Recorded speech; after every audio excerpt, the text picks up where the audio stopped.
all your YouTube friends. Now, please remember to subscribe to both our YouTube and Facebook pages, and then follow us on Instagram at OneMic Show. We are also taking live calls tonight at 202-683-4570. Press *5 to speak, so save that number. Now, for many in the diaspora, the idea of moving back to Kenya is sold like a beautiful ending. Sunsets, freedom, and finally making it.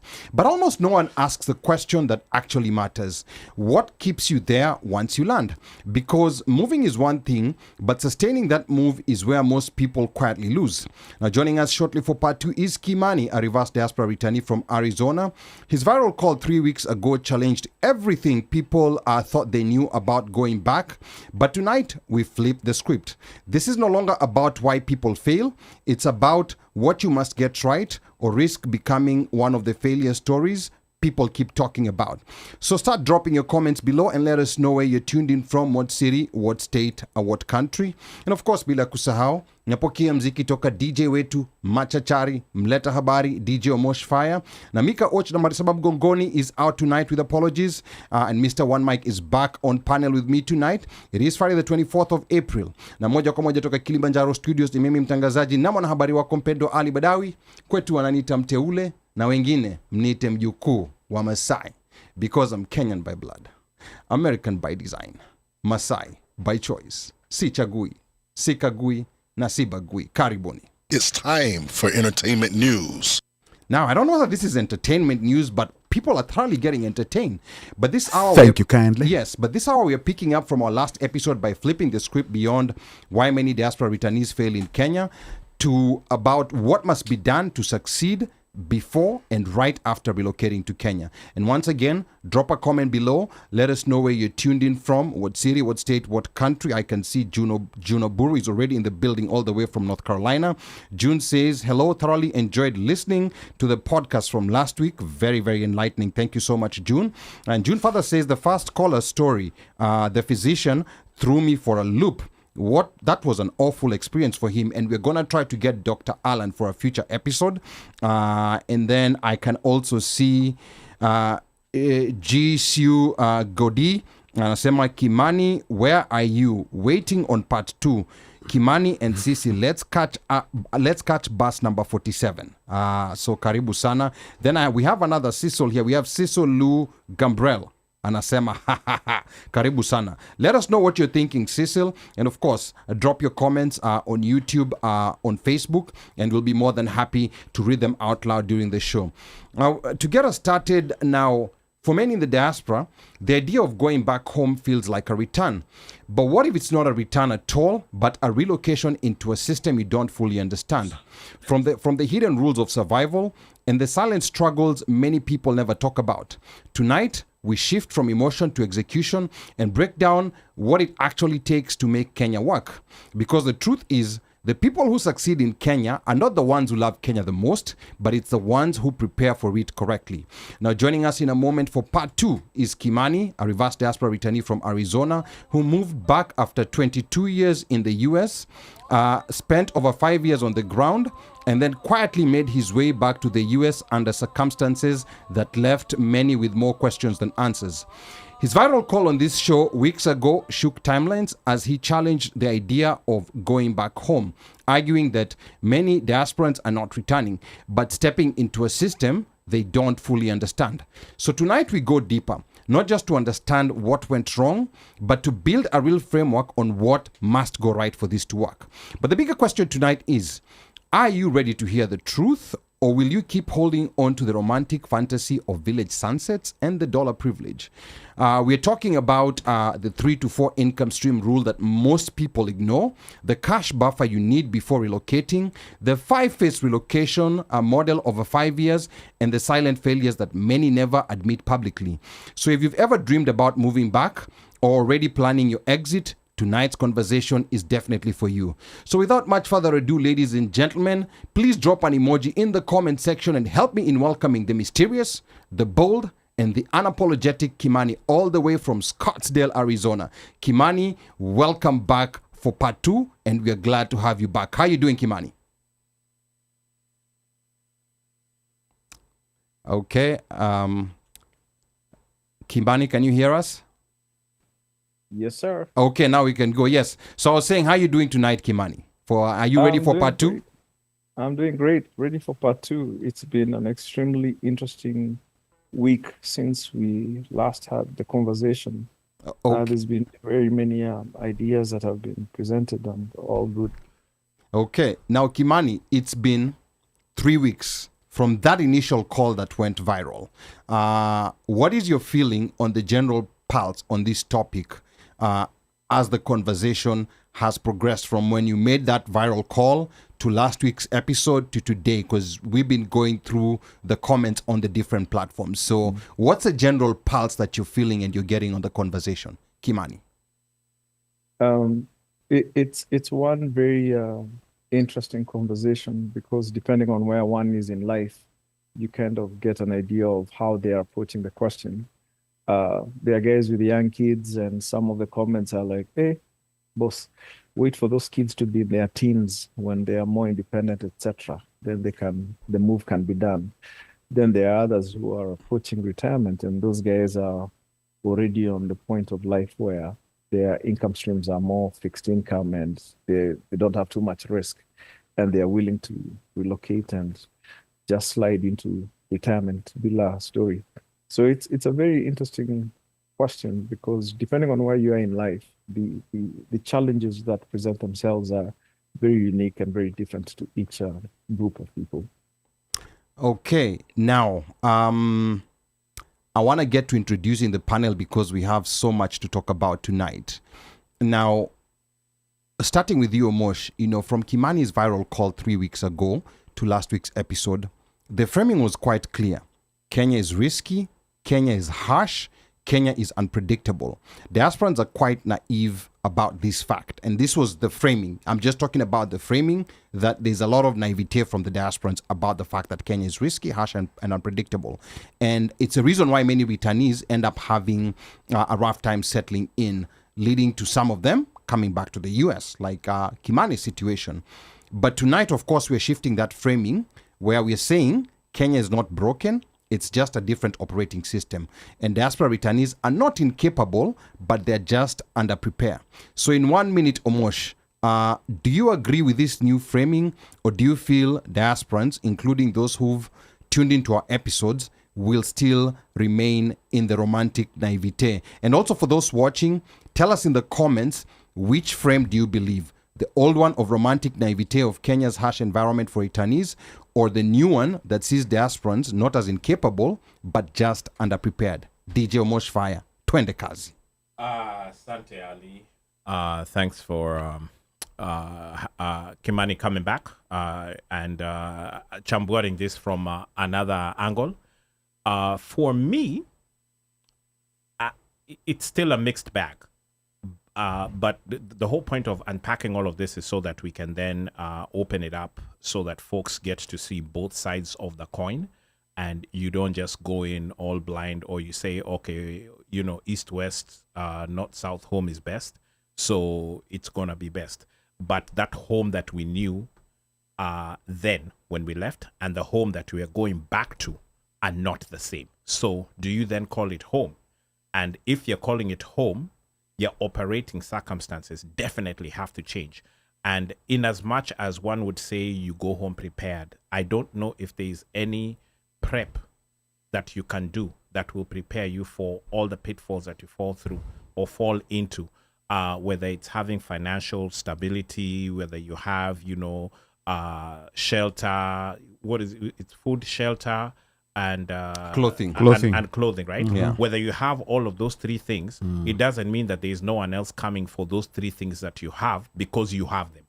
Okay. And how to navigate past that is where the challenge comes in, because we've not been prepared for that navigation, because we haven't had to do it when we are out here. And I think that's where there is a big gap or disconnect. Okay. All right. Asante sana, Omosh. And then I also have Uno Mike himself back in the studio after a week away. So, Uno Mike. Yes, sir. The old romantic naivete, the old framing of romantic naivete by Kenyans in the diaspora, they're not realizing that the Kenyan environment is harsh and risky. And the new one that sees diasporans not as incapable, but just underprepared. From the 3 weeks we've been reviewing comments, we've been getting calls, from where we were before Kimani made that viral call to today. Have you seen any shift, or do you feel like people are still sticking to where they were before? No, definitely. There has been a shift. Okay. Talk to me about and the shift has been the conversation, because there's a realization, like, I think it's almost, somebody said, there's one time when Tyson said, everyone can be prepared. Yes. Unaingia kwa ring. Yeah. Until the first punch lands. Yes. So what this has done has given a perspective of, I want to go back to Kenya, I want to relocate, I want to do retire, this, that, the other, whatever. However, it is all nice. Lakini vitu kwa ground is different. And what we are being provided for is somebody who has experienced life on the ground, irrespective of whether he was going back for a job, relocating for a job, or he was retiring, or it doesn't matter, because I think many people are missing the picture. Yeah. And the picture is vitu kwa ground is different. What Kimani is doing is arming us with information on what not to expect, but expect it is different vis-a-vis what is happening here, what you're used to, and what is there. And especially there are those people who also have not been there for the last 20 years, 30 years. Mm-hmm. Right? So it is different. I know there are some people who have, and I'm speaking from experience, people who have not been able to, but they have been trying to invest in Kenya. Yeah. In case, at some point they want to relocate. Yeah. And I know somebody who was told, boss, do me a favor, go, I'm doing this, I have this project for my mom, dad, whatever. And uniangalilie, because I'm not sure what to expect. Yeah. One guy, there was nothing. There was no building. There was not anything. Another person, the house that had been built and everything, it was so madhogodhanio. But this guy, this guy cannot travel. It's not that it is just nywe, but there are challenges, and people need to understand. Forget trying to label or say, oh, this guy is a failure, returnee, whatever. Yeah. You're missing the big picture. Yeah, and he has 5 years experience. He has 5 years experience. On the ground. And you're missing the big picture. Okay. Don't miss the big picture. The big picture is vitu kwa ground is different. All right. But Ali, yes. Swali, is coming back the measure of failure? So that's that's something we're going to be talking about. Yes. Because for some in the Comments Association, coming back is destined as failure. But that's a part of the conversation that we're going to be talking about tonight. The number to call is 202-683-4570. Press *5 to speak. Of course, we have Kimani, with us for part 2 after a very exciting part 1 after the viral call, and a couple of comments are coming in here before we go back to Kimani.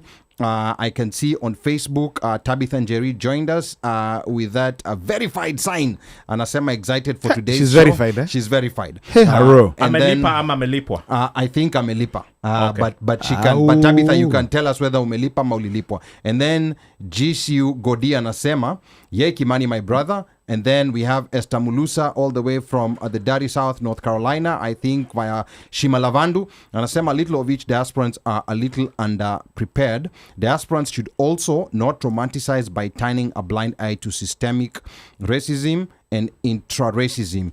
It's hard to be at home. We face tribalism, sexism, religious discrimination, ageism, etc. Africa, everywhere in the world. And then I can also see people are tuned in on YouTube. YouTube, please tell us what's going on there. I can see Hani Galanjeri saying, hi, this topic has been motto. And then Wairimu Nderitu anasema, hello friends, salamu kutoka Kosti ya Magharibi. Wairimu Nderitu from Kosti ya Magharibi, karibu sana. And then I can also see Nancy Mwirotsi all the way from Iowa anasema coming back should not be considered a failure. And then Eshirandula Lui anasema sijui nipige simu. You've been saying this for the past I don't know how many we're weeks. tired. Hata sipige simu. Eshirandula. Yes, Block him. And then Block him. Esther Mulusa is saying she's hollering from Kakamega. So back to you, Kimani. Now, Kimani, if we strip away emotions, What are the biggest mistakes returnees make when they treat Kenya like home instead of a new operating system, like you did for the first 9-month honeymoon phase that you are in? Kimani, twende kazi. I think to a great extent, we've gone to school, we've attained a certain level of professional competence, and we've seen Odieros go home for one reason or the other, usually as experts or whatever. And since these guys are just as capable as we are, we somehow think that reception or that process will be similar, only to find that that story is not the same. We don't accord the same level of gratitude or expectation to our returning brothers as we do Odieros. Odieros we just embrace. Hands down. We're just very happy they're here. But the moment the Miro comes with as much as, or maybe even greater level of abilities, the system is very lax in accepting you. And I understand that. I went to Zambia, or we're doing some business in Zambia. And as we were getting closer to the presentation, the guys asked, hey, by the way, guys, something just came up. Do you guys have someone who's white working with you guys?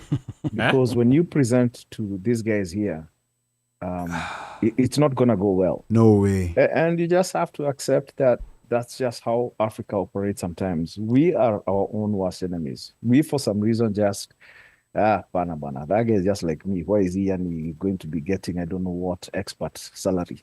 But Odiero comes in, oh yeah, no questions asked. But you, the Miro, tone it down, get to know the system, become like guys on the ground.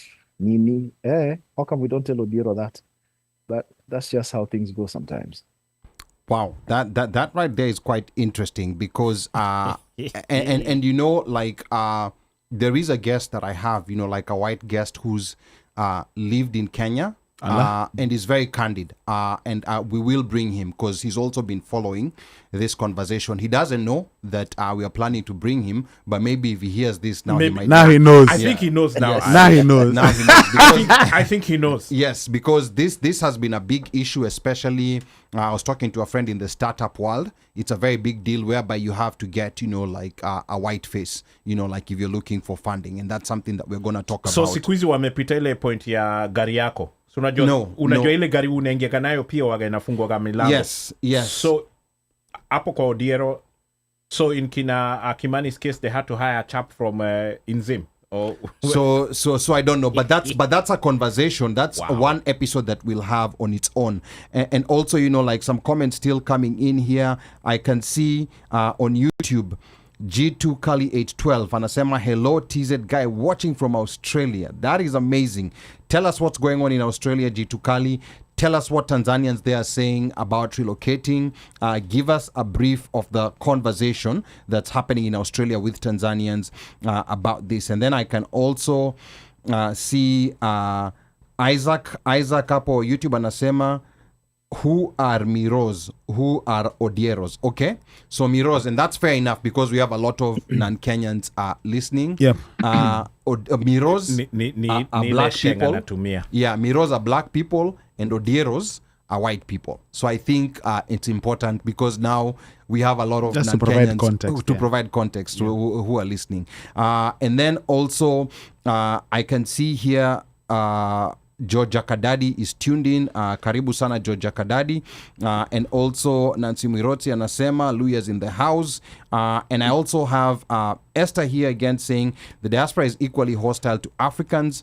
The mother country is equally hostile. Africans have it hard all over the world, whether home or away. At home there's tribalism, sexism, religious discrimination, ageism. Let's not turn a blind eye to the trials we face in the diaspora. And then Washeke says Odieros receive a red carpet from the incentives from the government for investing to to access to VC. And then Sally Jones anasema, hey, good people, I've missed you all. And Sally Jones, tell us how to get Medina Okot in the studio. Medina Okot, Kenyan, who was drafted in the WNBA. Story for another day. Sally Jones, kazi kwako. And then Nancy Mwirotsi from Iowa anasema, I connected startup founders to a group. 2 Kenyans, a well-known Kenyan entity, Kidogo, they raised $2.5 million, and the face of the business has been changed. Again, the number to call is 202-683-4570. Press star 5 to speak. We have Kimani, reverse diaspora returnee, talking about his experiences and what it is that those who are looking to make it work need to do to make it work. So Kimani, coming back to you, because a lot of people are driven by nostalgia, memories, identity, and belonging. In your view, how does nostalgia actually mislead people, and where does it become actually dangerous? Kimani. It becomes dangerous because we don't vet it, or we don't vet Kenya as we would any other opportunity. The nostalgia factor brings in us a false sense of thinking that, oh yeah, I mean, this is familiar to me. I've got it figured out. After all, I was born there. I mean, how bad, I speak the language. Where? You go there and you realize all that is well and good.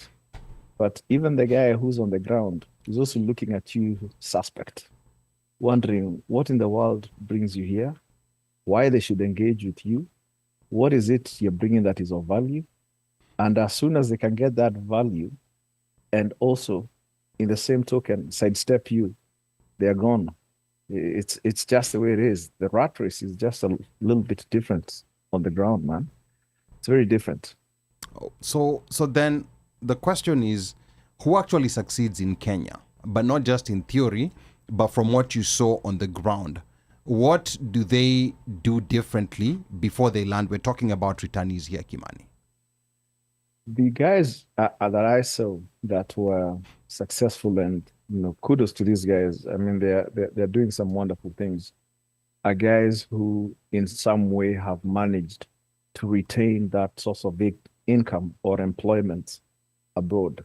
Whether you are working with Monsanto, whether you are working with IBM, you somehow have a special kind of reality or opportunity that allows virtual work from home to be extended to work from somewhere in coast. And so you're still making the US salary based on California standards and you're living in coast. Life is great. Others have maintained the ability to work in multinationals, and you're going from one to the other, maybe because every time you're applying for a job, you're not applying because they've advertised there's a job opening in Kenya. You're applying for a job that is based in Stato. You'll even come to the States for interviews. Then when you get the job, so you're working from home. There you go. So it's very interesting. But those guys are the guys that I saw are doing very well. Other guys are folks who have taken over family businesses, farms, etc. Legacy businesses that kind of were set up and now you're coming in to add value. Those guys are also doing some great work. So guys doing remote work are from the US, and guys who are taking over, like legacy businesses already established by their families. Those are the guys who are succeeding. Yep. Is there anyone else, like among the returnee besides these two groups? So you're saying there's not too many people outside this cohort that are succeeding among the returnee community, from your experience, from your point of view, Kimani? Well, there are guys who are outliers. There's guys we've seen come to Boston, go to MIT, move from Boston, go to BOA, Bank of America in Charlotte, end up in ABSA in SA, and then come to Nairobi and run a corporation. So there's those guys, but how many guys run corporations in Kenya? Let's say there's 50 corporations. Maybe there's 2 guys or 5 guys who were ex-diaspora. So yeah, there is that level of success. But even in many missed opportunities, I know one guy who was working for the Bill and Melinda Gates Foundation, and this guy has done some really good work in investments. And he was coming to run a financial institution was looking to start a foundation. I think it was about $5 to $10 million. So the guy quit the job, mostly on the basis that he wanted to be close to East Africa because he had family and family had medical issues and he wanted to be close by. So he put in his notice and he's moving back. And I think a week before he was to start, the organization changed course and said they decided to hold off on that project for now. But you've already given your notice. You have contracts and you are moving, and then nothing. And there's no recourse for that. There's no being compensated for whatever it is you've gone through to this point. So, Kenya is one of those where it's a mixed bag. But to me, success stems from the idea that your major sources of income are derived from abroad. Then you just happen to live in Kenya. Wow, that is quite telling. A couple of comments here coming in. I can see Alice Nana saying, watching from Windsor. Alice Nana, tell us Windsor Gani, Windsor Golf Club, Windsor Ontario, Windsor. Tell us exactly where. Windsor, Upper Baltimore. And then Esther Mulusa says, don't forget, academia has gone widely remote. So of course, remote workers is one of the groups that Kimani has identified as being quite successful with what they're doing. And then we have Mr. Samata anasema, Ali from Atlanta here, hamjambo, love the show. Ali, karibu sana. Somo, karibu sana. Thank you so much for tuning in to the OneMic Show. Again, the number to call is 202-683-4570. Press *5 to speak so that we can hear any questions you have for Kimani or any comments that you have to make regarding this topic. So Kimani, if someone is watching right now, planning their move back to Kenya, what's the one mindset shift they must make immediately, or they risk becoming another silent failure story? Kimani. Failure in quotes. The major thing I'd say is just accept that you don't know enough and there's going to be surprises. So be prepared to adjust your thinking, your planning, your expectations, and be honest with yourself. If the worst comes to the worst, be willing to say, maybe this wasn't meant to happen. And, with your tail between your legs, and go back to where you feel there's a level of comfort that allows you to exist in a manner with which, you're accustomed to. The idea of prolonging the pain is very misleading. I was very happy about the person who said they were there and they were working on a remote job from somewhere abroad. And 4 months later, the job went south and they immediately bounced. They didn't wait for it to get better or look for something locally or whatever. That was one very, very smart person. There has to be a point where you say, okay, this isn't everything I expected it to be. And that's okay. And just accept that, well, let's go back to that which we know. No need reinventing the wheel. Kenya is Kenya. And just as we came to America and had to adjust to things that we thought we knew, we also have to accept that going back to Kenya, we will present things that we don't know, and then be willing to say, either you stay and put up and make it happen or run for the hills. Now, there's an interesting question relating to what you're saying that's coming on YouTube from Mr. Samata Ali, aka Somo. Ali anauliza, what about people who have started businesses here? For instance, I own a pest control company. I plan to sell it and start shop in Kenya while retiring pole pole. So uni Ali, si Ali mimi, uni Ali Somo. From Atlanta, Ali from Atlanta. Pseudonym? I don't. This is Kizito. I don't. Yes. Kizito was a banger. This is Kizito. Yeah. So I don't trust this guy. Yeah. So Ali is saying, because I cannot be typing while I'm also no. the show. He has 15 fingers. This guy. He has 15 Okay. fingers. He has a chatbot. Yes. Okay, so sawa. So Apa Ali is asking a very interesting question. He has a pest control company. He's mastered the pest control game in Atlanta. So anaona, because I've mastered this game, and I'm from America, I can just, close it down here, go set shop in Kenya, Yes. pest control, master the game, retire pole pole, and everything Yeah, is new nice. amende, kwani iko nini? All right, Kimani, what advice do you have to Ali from Atlanta? Man, if he can somehow hold on to the business at all cost, run it even from Kenya. Pest control in America is one of those that is widely accepted as necessary. You go to Kenya, some guys don't even want you to put the AC. They get chills and they'll start Correct, getting a yes. cold or they start sneezing or whatever. Yeah. Now you want to tell them you want to start any pest control their yard, and then I don't know, the doodles will eat what, and then it will be poisonous. So it's a different ballgame. There's some things that we take for granted that exist here that might not translate elsewhere. So why not hold on to the business, move back, pole you're running the one here, and you can do parallel and set up another one and start seeing how the one in Kenya is also faring.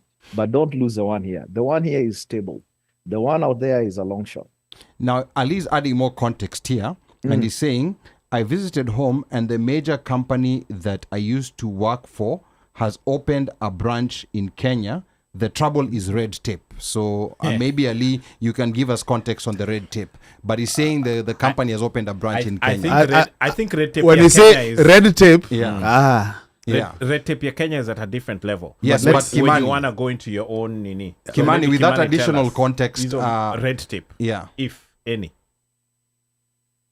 If he's a person who's worked for a company that has somehow decided to delve into East Africa, I just go convince those guys to give you the ability to run the Kenyan shop as a person who understands the market, was born there, etc., and try and grow the business. Anyone who can somehow look at a former employer in the States and then go back and say, guys, I have a great idea. I think we would do well in Africa. You know me, I worked here, I did this and that. Just help me set up and I will grow the business in Africa. That would be a great win-win.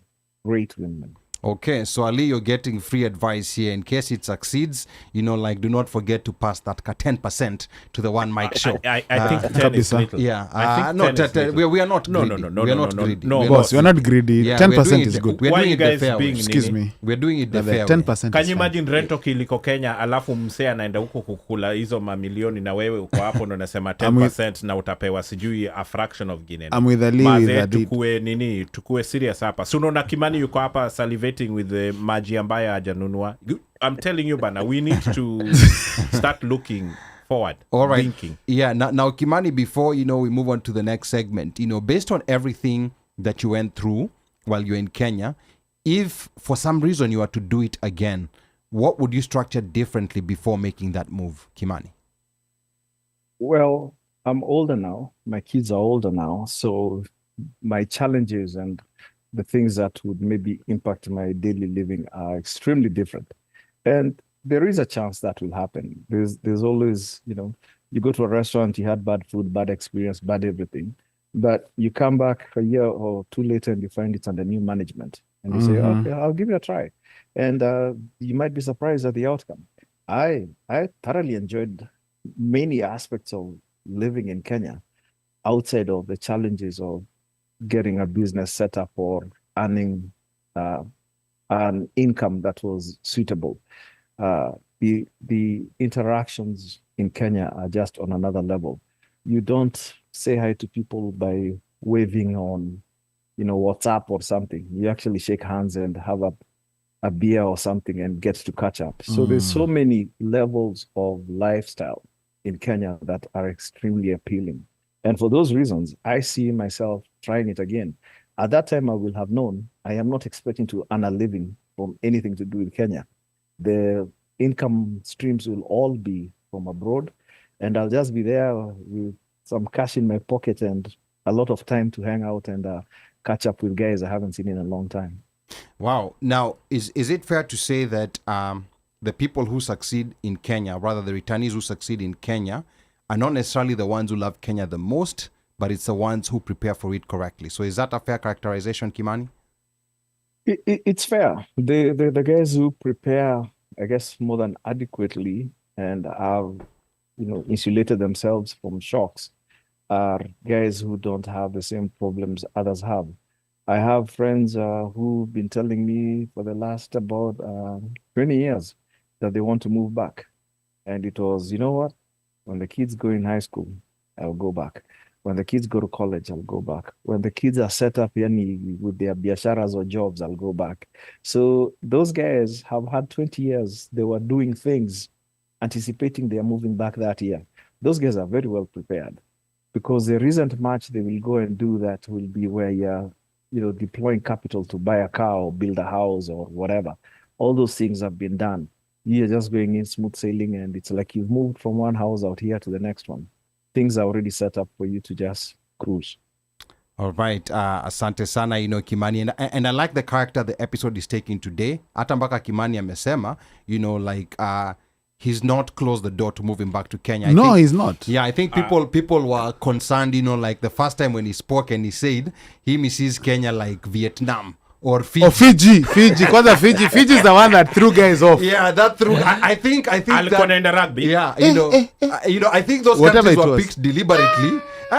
Watu, kuna vile iliingia watu. That Fiji Guinea. Yes. Moshe's words. No, lakini you guys, seriously, when you look at this thing in context of what Kimani is bringing to us, you realize that he needs to pay us because we've been giving him therapy. It's interesting. He can actually invest in the show, by the way. Because this has opened him up to being open to going to Kenya openly. Yes, openly, and he was from calling it Vietnam Atulipe. or Fiji. Atulipe. Kanyo. It's interesting you bring that up because what I had thought was that some of this information that Kimani is giving, it has such high value that I was even thinking, are we supposed to reach, like in our shallow pockets and pay him the coins we have? Because it's such high value, and you're seeing the comments and you're realizing people are collecting. Yeah. But then I not thought about therapy. Therapy is expensive. It is very expensive. Yeah, it's way more expensive than the coins that we have. Yes. So you should pay us. Hauna ile mentally insurance. Yeah. It's going to be almost more than zile school fees alikuwa nasema analipa hapa. And based on the interaction, it has opened up. People have been given the platform. The platform is there. People have been sharing. And it's across the board in terms of feelings, in terms of perceptions, in terms of, like the lady that called the last time, North Carolina. Yes, 51 years in the US. 51 years in the US. She's a record holder. Right? The current people alive. Yeah, I think she's a record holder. And then some people, like Dr. Alan. Yes. A doctor. Mtu amesoma huku. Something we never would have thought, right? Mtu amenini. What we sometimes forget also is people who don't have the luxury of coming back. Yes. Those people mentally, where are they? Someone kwanza, like in our group where a guy has just been picked up, has been here for 30 years. Yeah. 30 years. So those in are Kenya, people we need to look for. Exactly, because they don't, Kenya is totally different. Yeah. Super highway, Thika highway, everything. Yes.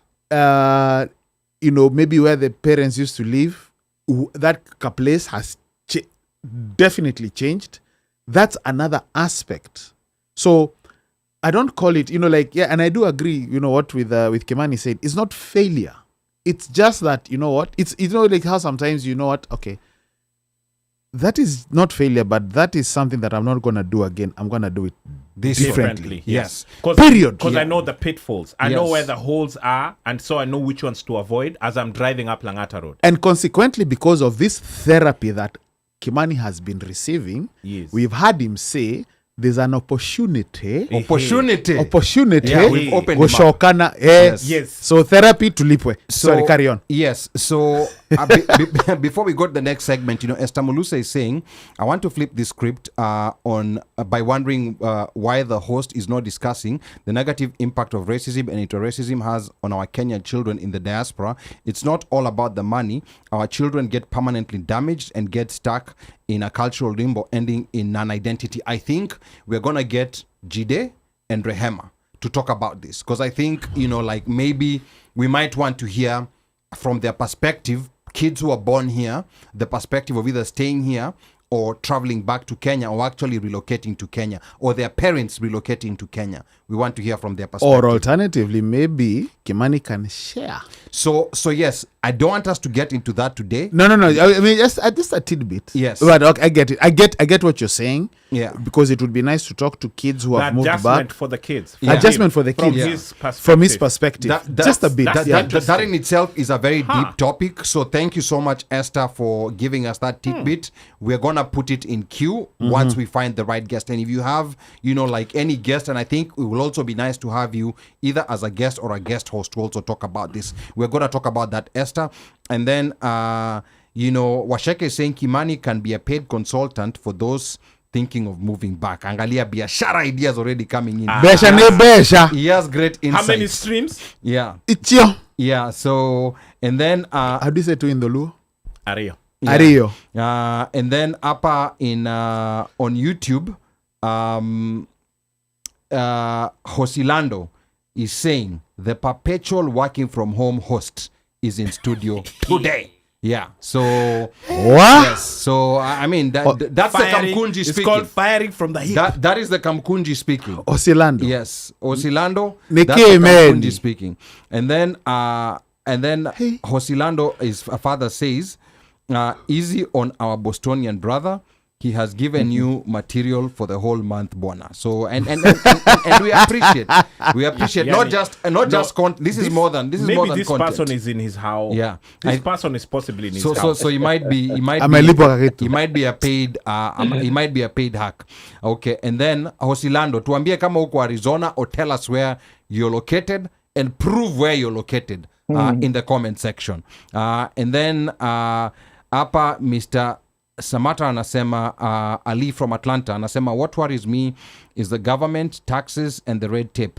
For example, the regulations here on pest control is straight. You get certified, work for a company and open your shop, straight shot. Ndo hiyo hapo.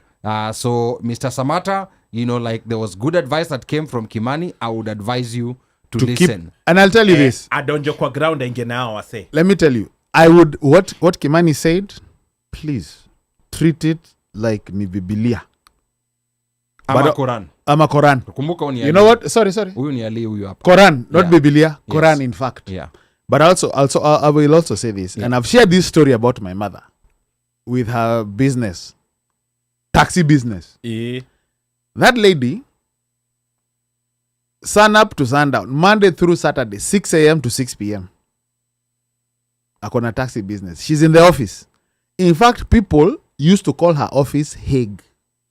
Because if you go in there, that means kuna mahali umefambo somewhere. Yes. Like you've madhogodhaniod somewhere. Ameka GPS, ameka tracker and everything. And guess what? And you have to with those cars. She would still get gongwad. Now how do you gonga someone who has GPS? Now you GPS in a pin switch. My Yes. friend, she got... This is somebody who is 24/7 there. Yeah. So, and like Kimani is saying, people look at, oh, he's a failure or whatever, but they forget to really look at the nitty-gritty. You're being told, anticipate, karada, put your head on a swivel, maido. This is just be cautious, because it's not what is. It's not status. No. It's not. Just be cautious. You're gonna start a business. Let yours be running over here. Uko, in case it whatever, because of the red tape, because he's already talking about, he's already posting or saying kuna tu red tapes, kuna yeah. blocks, kuna impediments. But there's delays too. So Yeah. having the business here will help you live. Yes. Because that's another thing we discussed. And that is why Kimani Those said, multiple keep it streams here. of income. Yes. Keep having it that here if you you know. can. And another comment before we go back to Kimani. Nancy Mirosi from Iowa says, Kenyan frustrations are real. I once tried to build a sister city relationship with my hometown. We even had our deputy governor come to Iowa, introduced them to the governor and lieutenant governor, and later connected with Kenya's CS of Agriculture, who was also from our town. We had strong ideas on the table, a farmers exchange program, silos and grain storage, aquaponics, data, and the possible funding. At the time, aquaponics was still very new in that space. I also helped organize a startup competition The county said they would contribute $100,000. We brought in over $300,000 in value plus mentorship and support. We delivered on our end, but the county's $100,000 never came through. So yes, the frustration is real. And Nancy Father says the CS also came to the US. And then Atieno is saying, what? Character development. And then our guest, like with name in a different font, Anasema grew up in Europe and moved to 254 after 9 years, struggled to connect with the education. Then I was sentenced to a shag school. Best time I had. Been in Stato for 20 years. And when I go home, I can't stay around. Week 2, I'm out to visit elsewhere. It's a hard place to live even with income generating on the ground. I spend most of my time at digs chasing documents from shags to Gava offices. Frustration galore. And then hapa on YouTube, Wangui karibu sana. Wangui says, anyone have any anxiety about the idea of moving back to Nairobi permanently? I love being with family, but get restless after a few weeks. I have ties to both places in different ways. And then Warimonderito says it really depends on your stage in life. If you still have dependence, it's a different story. If you're near retirement, it's a plain canvas. Make it work for you. And Nancy Miros is saying, correction, the 300K was Kenyan, not us. My bad. But thank you so much. Again, the number to call is 202-683. You said us. You mean US dollars? Not us was the Iowa. Not us. Iowa. I remember she was doing the sister cities. Okay. Iowa Okay. and Okay, Yeah. got it. So- I guess Iowa is okay, state, yeah. sorry, but So again, whatever the number town to was. call 202-683-4570. Press *5 to speak. Of Please course, call again. Guys, call. we are still talking about diaspora relocation. Kimani in the building. It's been a very wild 3 weeks. There was 2 weeks before with Ruth, and then from when Kimani made the viral call, the episode last week and the this week, Fiji call. a lot has been going back. And Upper Starly K is working on coming back permanently. So Kimani, I want to come back to you. I want us to talk about money, mbesha, fulus, because this is where most relocation plans either survive or fall apart, like that book by Chinua Achebe. A lot of diasporans believe if they move back with one solid income stream, they'll be fine. Please break it down for us. Why is one income stream not enough in Kenya? Kimani. Lovely. Kwanza, let's go back to Fiji. Yes. Fiji still holds. Yeah. And the It reason still holds, huh? is- it still holds. The reason is, you remember Fiji was vacation. It was on a question of, do you 100% look every time you want to go on vacation and say Yeah. Kenya. Yes. Zero. Fiji still holds. There's also the part where even when we go home as, I don't know, tourists, the reception is not as reception of everyone else. Meanwhile, the reception we get in Fiji, Jamaica, Vietnam, wherever, is someone who's coming with dollars. For some reason, we have value to those economies. But to the Kenyan economy, you're just another Nyaudi coming back. Whole different story. The one income stream story, hey man, that's hard. That's hard. Huh? And I don't know what a solid income stream is. Is it a job you have or a business you have that is working and making things happen abroad, and then you're operating in Kenya, managing the business? Or do you have a sweet gig in Kenya, and that sweet gig is keeping you up well? The thing is, if it's the latter, the situation always comes up where things didn't go according to plan, or things didn't work out, or a multitude of stories. And then suddenly you find yourself in now experiencing the real Kenya. What happens when that doesn't work out? It's a whole different story. If the income stream is solid, and it's one, that's fine. If it's coming from abroad, it's reliable. You have some government contracts and you have some trucks in Dallas and you're moving merchandise. Yeah, run your business from Kenya. It will continue to work. The payments will continue. They'll be hitting your account. Things are seamless. You will go to your account and see the payments that are supposed to come hit. And if not, you make a phone call and suddenly you're told it will be there in 48 hours. There was a mix-up somewhere. That same experience, you chasing that payment in Kenya, is not going to be 48 hours. It's going to be a while. And even when you do get it, it's likely that you'll have split it up with the guy paying you, the CFO of that company that is supposed to pay you or whatever. That guy is taking a cut. And I thought this only happens at a certain income level or a certain professional or whatever. I've been in places with the later Chris Kirubi, and someone was saying how they're doing a gated community. I think it was in Karen or somewhere. And they threw out the concept and were over there having tea. And Kirubi says, why don't you do this? Give me one, and then you can advertise that you will be neighbors with Kirubi. Even at his level, What? he and you will find that everywhere. You go to government offices and you need things to move. My friend, Bona, you will have to part with some ownership percentage, or you've got cash.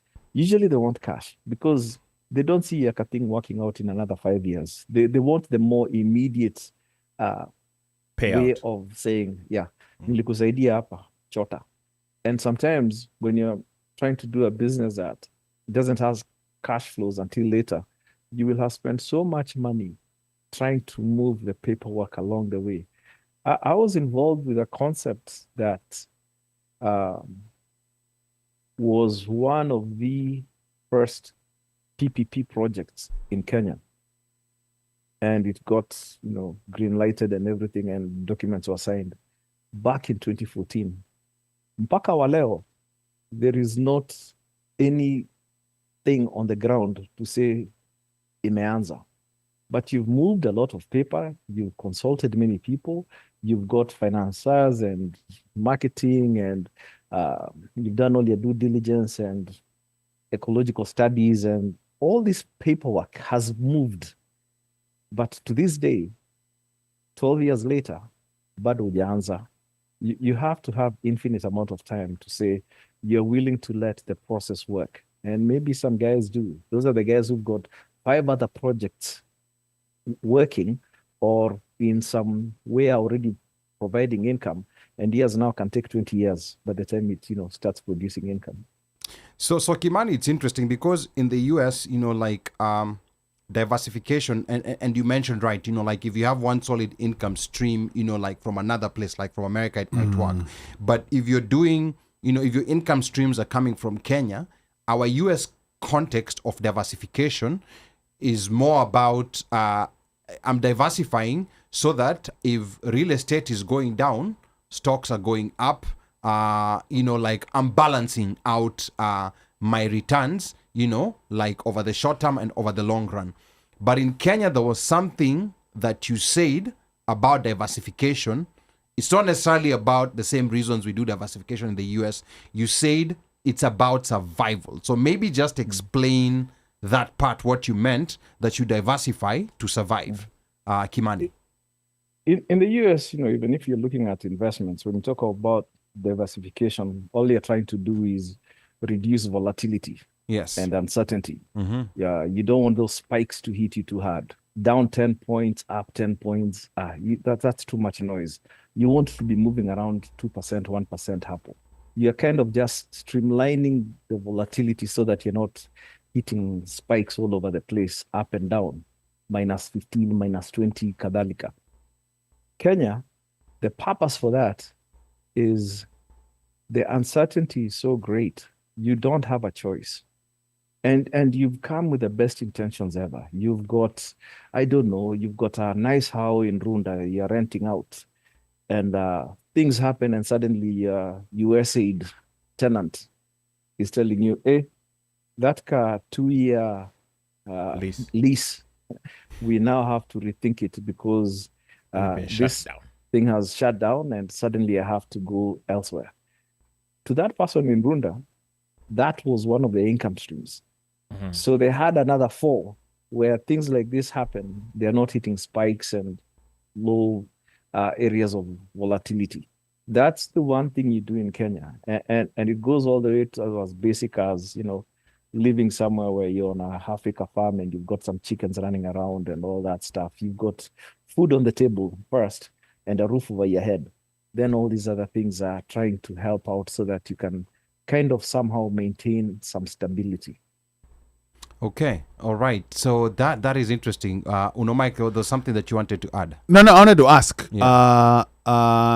Kimani, how important, we've had this conversation or whatever, and I guess in order for you to have multiple streams of income vis-a-vis just one, but how important is it? Or is it important to have or to know a guy somewhere to have your stuff be facilitated? Or in Ali's words, brown envelope. You have to know a guy. And the way things have happened in Kenya, we now have enough counties where there's enough dons all over the place. So where one guy could be what was necessary back in the day, you now kind of have to spread your wings and have a few strategic guys all over the place. If you want to do something in Mombasa County, have a Mombasa County kind of guy. It doesn't matter where you live. There just has to be some local who can make things happen in that geographical region. It's just the way it is nowadays. Or if you got great connects and you're one or two guys who, number one talks to on a daily basis, then you're all set. But for the most part, you just need a lot of guys. And on a look, when my mom was in business back in the day, she had like a black book, She had like a problem with elec. Who is that guy? At power. And you'll go to Steamer House and things will be sorted. Kajo, same thing. So you have to have a few guys that can make things happen. Things have just become too decentralized ever since we got into many counties. You kind of need like a local guy where you're trying to do something, and then maybe like a main guy for Mamboza Nairobi. And this would be like, for now, like standard operating procedure. Standard. Okay. Nobody is doing biashara in Kenya and doesn't have A plug. like a black book where he just stands to and says, "Hey, boss, nahitaji this and that." Whether it's the cops, whether it's at the port in Kilindini, your stuff hasn't moved or whatever, it's being delayed. There's no way to get things done. And this is how the economy works. That envelope is what guys depend on, because most of them are not waiting for the salary to come. You've got like a small KRA issue. Yeah, you have your KRA chap. Now, It's just a reality. Yes. So, before I go to my next question here, there's something that Devon is saying on YouTube. Devon, karibu sana. Anasema couples need to save aggressively, with one partner visiting Kenya to oversee projects.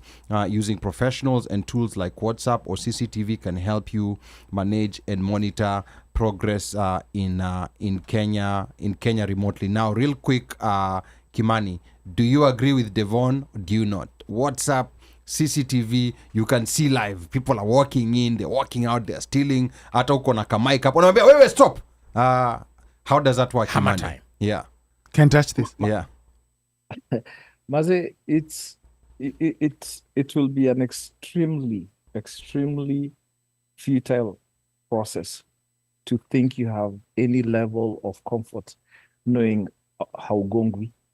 I think you do some things in Kenya and if you're away, just accept 20 to 40% is being kugongwa out of the way. Yeah. It's gone. It's accept that, and then you'll be much better off. Because when you think you have systems and cameras and speaker, you can tell a guy away. It's not as a break. These guys, man, it's how they live. When you go and give that guy the envelope in Steamer House or whatever, there's trickle-down effect. Even him, he'll need Yanni to give someone else. So it's like the economy depends on that inefficiency for it to work. Okay. That is part of the process. especially you're abroad. Hey, these guys know you'll be taking a plane every other week. I've seen, my dad chase things at Embakasi ranching. Those are the guys who sold what used to be Roy, the plantation, and subdivided it. You'll go there, and these guys will wait you out. Kwanzaa, they hear the car accent and whatever, and they know somehow you slipped and said, unakaa Maju, so you need an answer in 2 weeks. Boss. These guys are just relaxing. You're gonna go back because you can't stop what you're doing elsewhere so that you try to get the inefficiency to work for you.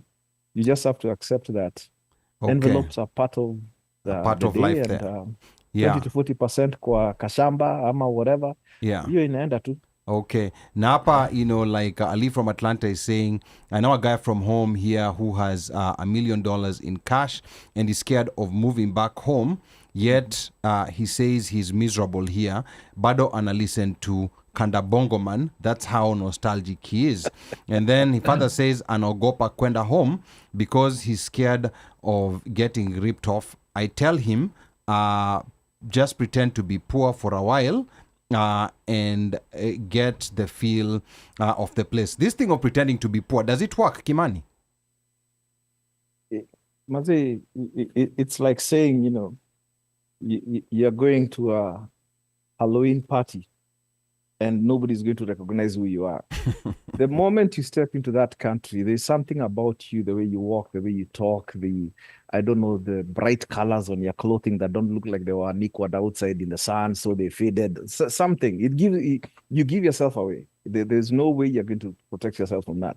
And once, you've been identified as you're not a local. Fresh meat. The process, Potential. the process has a way of just, working through you. I would love to say that, if you could, Kwanzaa, like now I saw that there's direct flights from Dubai to Mombasa. If you could bypass Nairobi and just land coast and somehow just melt into the port of guys living in Kwale or something, you might get far. But there's just a process, you'll call a Rela or something. Rela will tell someone, suddenly your story is known. So you can only hide for so much. Yeah.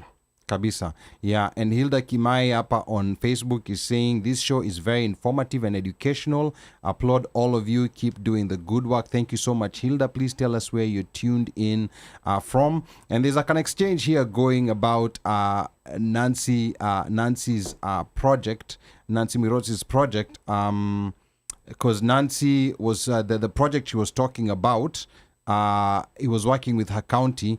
Esther is saying, I support what Nancy did, but we have to be careful not to impose Western-based projects without consulting the people on the ground. For example, some rural farmers will not part with their traditional heirloom seeds. They reject GMOs, and rightfully so, because heirloom seeds are resistant to pests. And then Nancy was asking Esther, how was it Western? And Esther responds by saying that was a broad example. The operative word in West is Western-based. Foreign-based funding is suspect to dictatorial regimes too. That's another problem. And then Tieno Jimbo, joins in the conversation and says, I get what you're saying. That has been a discourse on international NGOs and economic development.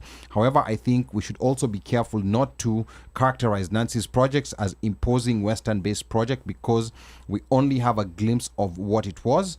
We don't have the details of the organization and implementation. And then Nancy says, I believe in data-informed decisions. We ask the CS carefully and thoughtfully questions. Example, grains and why Kenya was importing grains. Transportation and spoilage were key concerns. Google SUKUP Sukup Silos, a great Iowa company with patents that would have helped solve this issue. And then Nancy further says, also, I have mentioned seeds and GMO. That is a separate conversation. So please don't make assumptions on my comments. Thanks. And Hilda Kimai says, I'm in Winston-Salem, North Carolina. Salimia watu wote wa North Carolina. So Kimani, just coming back round to our conversation of money. We veered off a bit. let's make it practical for someone watching. You're talking about multiple income streams. What combinations actually work on the ground if someone is relocating today? What forms of income streams would you consider a strong starting structure? Of course, we've talked about remote income, there's rental income, business, consulting, salary job, side hustle. Like what's a good combination that you would consider, Kimani? As many of those sources as possible being abroad. I thought the young guys who are doing university papers for guys abroad, I thought that was brilliant. Yes. I said, oh my goodness, this is a home run. You can do this all day, all week, and you will be doing your thing every weekend. Bila shida. Pesa in the bank. Some guys is getting A's on your sweat, and you can't get a job in Kenya. That was brilliant. Yeah, I thought no that was job, the best. yes. Mm-hmm. Until someone decided to go and say this is what's happening, but I don't know It's why still we keep there, shooting though. ourselves. CBS It's CBS still there. reported it. Yeah, it's still there. But now there's Chat GPT, so Yes. there's a way in which AI kind of. Yeah, but remember the papers that people are doing for you are written. So even if AI is even if you run it through the AI portal, it's fine. And that's where the difference is. When somebody is writing versus you're using a bot to do it for you, right? Okay. You can actually tell. You can tell what's what. Okay. Yeah. So what combination is ideal of income streams, Kimani, for someone going in today? Have one that is basic, not necessarily in terms of income, but survival. Your food is taken care of. Your home is taken care of. You are in a place where that is not a question. All the other things you're doing are now going to be playing some kind of casino game where you're trying to see which one has the greatest odds of success without it being too much demanding on your time. Guys talk about rental properties. Use the Disney idea. You go to Disney in Orlando, they have $800 hotel room all the way to a parking spot for your camper at $25 a day. Somehow find a way that those incomes, even if they're coming from rental, are just not Runda concentrated. You're hitting different kinds of situations. You've got a set of flats, you are doing something with some corporation that looks like it's solid enough to pay, and you're good. I like the guys in TZ who have rental properties with NGOs and stuff. Those guys are getting paid a year to 2 years in advance. Man, that takes care of volatility right there. What you're trying to do is minimize the shocks. And minimizing the shocks just means that your income streams are varied enough where they're not impacted. One is not impacted by another. Okay. All right. So there's also a question that was coming in, outside on why we dismiss the story for the kids. I did not dismiss it. We have only 3 hours, remember. And within these 3 hours, today we want to give a survival guide, like some of the basics of someone who's moving. So all these topics, remember, in episode now on this moving back, it's episode number 4. 4. Yes, it's episode number 4. So not to worry, write down all these topics. And if Kimani has to come back, we will trick him again to come spend another Friday with us. So not to worry. We have so much to cover. Na tubonge stories Yes. awatoi. Yes. And your story, awatoi kwanza, that I think It's deserves... very- It an- deserves its an own episode whatever. on its own. Yeah. Story awatoi, health.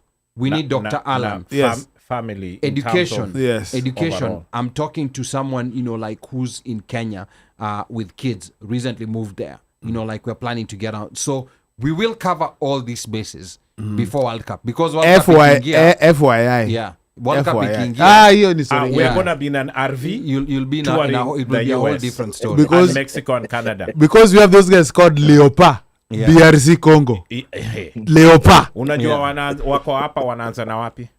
Wanaanza- The A, they're gonna be in the A playing sijui Uzbekistan. When? Yeah. June 27. Tuko na Leopa. G20. So Kanyo kanyo. So before nisahau watu wa YouTube, because YouTube has also been quite a bit active. What Raymond is saying sounds like we need to shift our mindsets back to the way our parents made it work. Our parents' generation understood that having 20 units in Roysambu for income was wiser than having one Runda house. And this is very true. And this is something that Mika also, taught me. Yes. Rather than buy, a 20 million apartment in Kilimani, you'd rather take that 20 or 25 million Split it 4 times. and buy 20 units in Babadogo or somewhere where you consider that I could never come to this place. Those are the people who are making money. Watu kwa ground, And then kuna Mauk Adante says, I know very stable USD millionaires here in Seattle who have decided to die and be buried and cremated here. And then as Ali from Atlanta says, how much cash in dollars do you need to live in Kenya if you're in your mid-50s? I have boys here who want to go back and retire. Is there a magical dollar number? We are going to get to that part on how much cash you need for survival. So Ali, stay tuned. And then Ali Father says someone should probably start a diaspora retirement place in Coast, like Florida, get it from the government and thieves. I think there's someone from Seattle, if I'm not mistaken. These things are there. We just who's already don't started. know. We just don't know. They're there. Yeah, and I think I might have seen it in Alex Chamwada's, Daring Abroad. There's someone who started something similar to this. Even our girl who was here with the diaspora movers. What's her name? We will remember. There's someone else, PWCHR, says, hey, income for retiring early is well known there in the US. Rental income from the US is good, but it's not completely passive. So figure out how to manage when you're in Kenya. Rentals in Kenya are also quite involving. Stock and index funds are a good one. Invest enough to survive on the 4% perpetual withdrawal rule. And this withdrawal rule, for those in the finance world, I'm sure Kimani understands this, is kuna the $1 million. If you have $1 million and it's making around 10% every year, which is $100,000. So you withdraw 1% of that 4 million, which is only 40,000, you will remain with $1,060,000. And then the following year, your 4% will have grown because now you'll be withdrawing 4% of $1,060,000. So you'll keep withdrawing, but that money will keep growing. It's a certain rule that's used for retirement, which we can talk about more in detail, like when we get to talk about finances. And hapa Facebook umechacha pia, and then Atieno Jimbo anasema, at least this for people returning while still within working age, or those who are retired in America and relocating to Kenya with enough retirement benefits. I think we are going mishmosh. We are going both ways. And then Jessica Rangu, Rangu is in the building. Jessica Rangu has joined in. Yes, and great conversation. I think he's thinking about retirement. Mr. USA journalist. Yes, yeah. And then Nancy anasema, that's said it. Nancy anasema one Kenyan group that should be on this show is the Data Labelers Association. Find them on LinkedIn and you will see how much Kenya has contributed to the AI world and its cost. Kina Joan Kinywa. So Nancy, inbox me. I would like more detail on that. Again, the number to call is 202-683-4570. Press *5 to speak. We have Kimani in studio again talking about relocating. Now tonight we are focusing on how to make it work. If you have to move, how are we going to make it work? Now, Kimani, here is the other question. Where do people get this wrong? We're talking about returnees. What are the most common bad setups you saw where people thought they were secure, but they were actually exposed? Kimani. It starts with the idea that you've got it figured out, that, it's home. I was born there. I know this place. And, the local will keep telling you, hey, here you don't know how things are working. But you are convinced you've got it figured out. And you've got this master plan that has to work because, it worked elsewhere. It worked in a foreign land. You were not born, neither did you speak the language, and you came speaking funny and could not be understood or understand what others are saying to you. So how difficult is it to get it to work in a place that is familiar? The idea that it's familiar is what throws you off fast. It takes a long time for you to accept what you don't know. You're so overconfident and you're so ingrained in your own idea of success takes 2 years, or success will happen at the 18th month mark because you have done all the groundwork. It becomes very challenging to overcome that mentality and then now start working with, okay, in fact, now I need someone who's local to break it down for me because I really don't know. And if you get an honest person, they'll tell you, you guy, that project Kenyan you're talking about, it's never going to happen. Because what's going to happen is with each layer of certification that you require, whether it's government or elsewhere, there'll be some erosion of ownership percentage. And if it started costing you $20 million when you started, by the time you're finished with your certifications, it will be about 70 million. And whoever had done for you the feasibility had done a feasibility of a 20 million project, worst case 30 million. Now you're talking 70 million, it's no longer viable. And you fall apart and suddenly things become very clear. You just didn't know enough going in. You're now much more educated, but you just didn't know enough. And the time it takes you to accept what you don't know is what derails you big time. I think you just go there as green as anything. I am moving to Vietnam. I know nothing about the people. I don't know what they speak. I know they eat rice, tosha gari. Yeah. And then from there, let's see how we can make this biashara work. Let me see who are the right people, the right certifications I need, and try and make it happen. But the idea that it's familiar, man, that throws a major curveball. It derails you big time. Now, Kimani, then this connects to something critical that Ali from Atlanta was asking here on YouTube. How much of a financial cushion do you actually need to survive those shocks before your system stabilizes? Do you need a 12-month cushion, 18, 24 months? Is it 3 years? Is it 5 years? So imagine, like I am fresh. I'm planning to move in 2027 because I believe, President Ruto is gonna be defeated and we'll have a new Kenya and everyone is happy.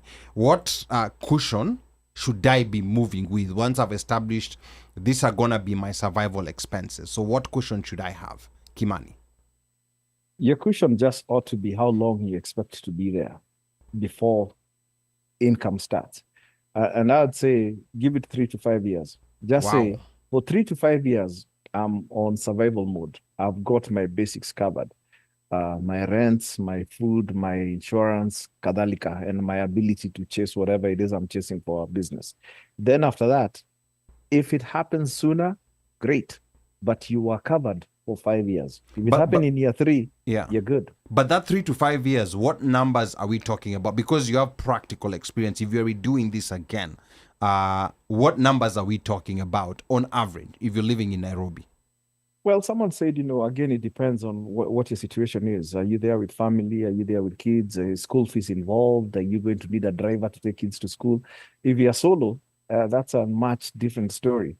So you need your basic rent, some living amount, some insurance. And, I'd say a single guy. I know a guy who moved from Arizona and he was on a military pension. And he was straight up. I got $1,300 and I'm going to go and I'm going to be in the village and I'll just live there. I need some time to clear my mind. And it worked great for him because $1,300, he was able to live somewhere in the village and life was great. Once we start talking about city living and everything, suddenly the costs escalate. And again, there's some guys who can come in and, every day they come back from work or whatever they were chasing and just go home and bypass every bar or every soccer game happening that you're hearing guys are cheering and just not feel like you want to enter. So these things are very dependent on, your idea of what are your basic necessities to live on. So we can conservatively say, like, if you can, whatever your situation is, if you can survive on, let's say, $3,000 a month, let's just say ballpark, that is 36 a year. You multiply that by 3. I don't know whether your Pacherian math will help you, Mike. 36 times 3, 18. Kariwan. Let us ask Sakaja about that. No, that's $108,000. So we can fairly say that we are talking at least $100,000 in a cushion at a fairly bare minimum for an average person moving out there. Kimani. That's not an average person, man. 100,000. Yeah. 100,000 is quite liquid. At present exchange rate. Yeah. That's a Changerian talking, so be easy on him. Well, yeah. You see why it's so hard to say what the basic is? Yeah. Because that's about $1 million bob. 100K. So at $1 million No, bob. 100K is more than $1 million. Because 10K is $1 million. 10K. $1 million shillings. Yeah, 100K. That you're talking about 10 million or 13 million. Are you $100K talking dollars? Yeah. Yeah, I'm talking about 100K US dollars. Isn't Yeah. that 13 million Kenya shillings? $100,000. Roughly. Yeah. About 13 roughly million. 13. Yeah. So you're at 1.1 or thereabouts Yeah. per month. right around $1 million Yeah. per month. Per month, yeah. $1 million per month, you're not average, man. You're balling. No, but They're balling. that's not $1 million per month. That is 3,000 per month because I'm talking about the 3 years. Huh? I'm talking about a cash buffer for the 3 years because we talked about a cash cushion or 3 or maybe 5 am I years. reading it wrong? Am I Tell reading me, it wrong? How much are you looking to have per year? So I'm looking to spend $3,000 a month. That's $36,000 a year. Okay. Yeah, that's All my right. expenditure. So, okay. All Yeah. right. So we're talking about $36,000 a year. Yeah. Yeah, that is average. You're living good. You're okay. So you're living an average good life. So Yeah. so if I'm moving, like what kind of cushion for someone who's spending at $3,000 a month? What kind of cash cushion do I need to have? Like either in a bank account or like a liquid brokerage, somewhere where I can pull the money in case my other income streams don't work. Hey, may I say you have that cash somewhere in the streets? Just use your ATM card to withdraw. They'll knock you on the FX rate, but you're much more secure. Kenya is, how do you ensure that you're not being hit by normal shenanigans? I don't know, a check went through that you are not expecting, or someone at the bank gongared you, or all these things. These shocks are going to come. So try as much as possible to insulate yourself. Let it be elsewhere, but have access to it, and then say, okay, me, I'm on $3,000 a month, and you're sorted. But Okay. have it elsewhere. Someone said in one of the comments, fixed income is an option. You've got enough bonds and they are paying some interest into some account somewhere, hopefully abroad, and you tap into that on a monthly basis and you're good. But Okay. have it elsewhere. Have it elsewhere. Yeah, because I think that's also- a critical point. Yes. That's a very critical point because I came to learn. We had an episode last year with Jen Mukami, like where she said, was it Arigogwa. $13,000? Arigogwa. I think she Yes. lost about $13,000 in her Equity Bank account. And these are things that people never think about. Another thing that people don't think about, like I was telling my mom, and she was so shocked that she did not know all these years. She's been banking in Kenya, that the amount that is insured, we had assumed at that time that it was 1 million, but it's actually not 1 million. I was wrong. It is 500,000. Only 500,000 is insured. So if your bank collapses, so The most you're gonna get is 500K. so if And and you even have 5 getting million, that, getting that is in the words of Kimani, you have to pay somebody to get that back. yeah. So that's another thing. Like if you hold a bank account in Kenya, and banks do collapse in Kenya. We've seen Premier Bank, we've seen a number of banks collapsing. So just know that if you're holding more than 500,000 Kenya shillings in Kenya, at least diversify into another bank. Like have separate bank accounts. unasema spread them out. Yeah, spread them out. Because if for those who have 5 million shillings in cash in one bank, just know if that bank collapses, then 500K ndio unapokea. And just to be sort of, so I'm sure so the $3,000 a month, yeah. is that inclusive of you as one person, or it is you and family? I'm assuming that's family. $3,000 Family. a month. Yeah, $3,000 a month. That's because that's almost 400K. Yes, Kenyan money. because now also you have to consider unapeleka watoto shule wapi. That's Well, Because yes.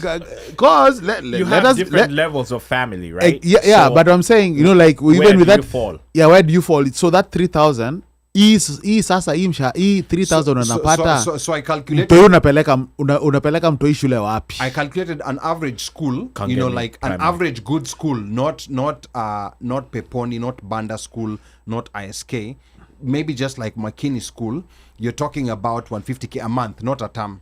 If you have 2 kids, you're talking about 1.8 million in a year for 2 kids, which is about maybe is it 300K? 1.8 million divided by 3, 600K. So about 300K per kid per term.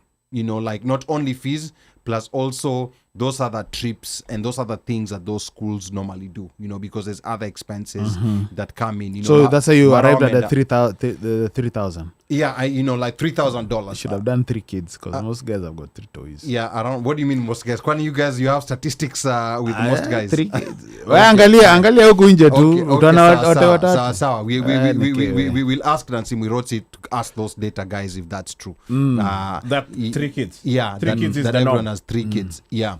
So that has to do with cash. Like wow, so many comments. Like coming in here. Esther Mulusa nauliza, are the phone lines open? Yes, it's 202-683 4570. Press star 5 to speak.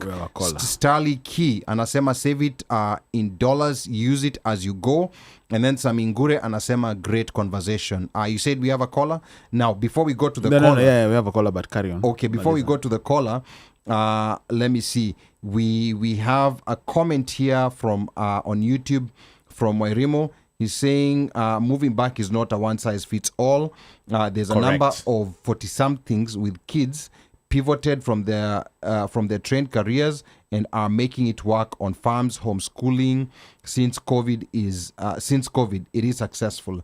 And then Mauka Nasema, Nairobi is one wash and you are home and dry looking for the next flight. And then Ateno Jimbo says $3,000 with kids who are literal petri dishes who get sick every week. So that's these numbers we're gonna try to establish them. So let's go to the caller before we move on to the next segment, because there's a 5-year relocation phase that Kimani was talking about. So stay tuned for that. But let's get to the caller first.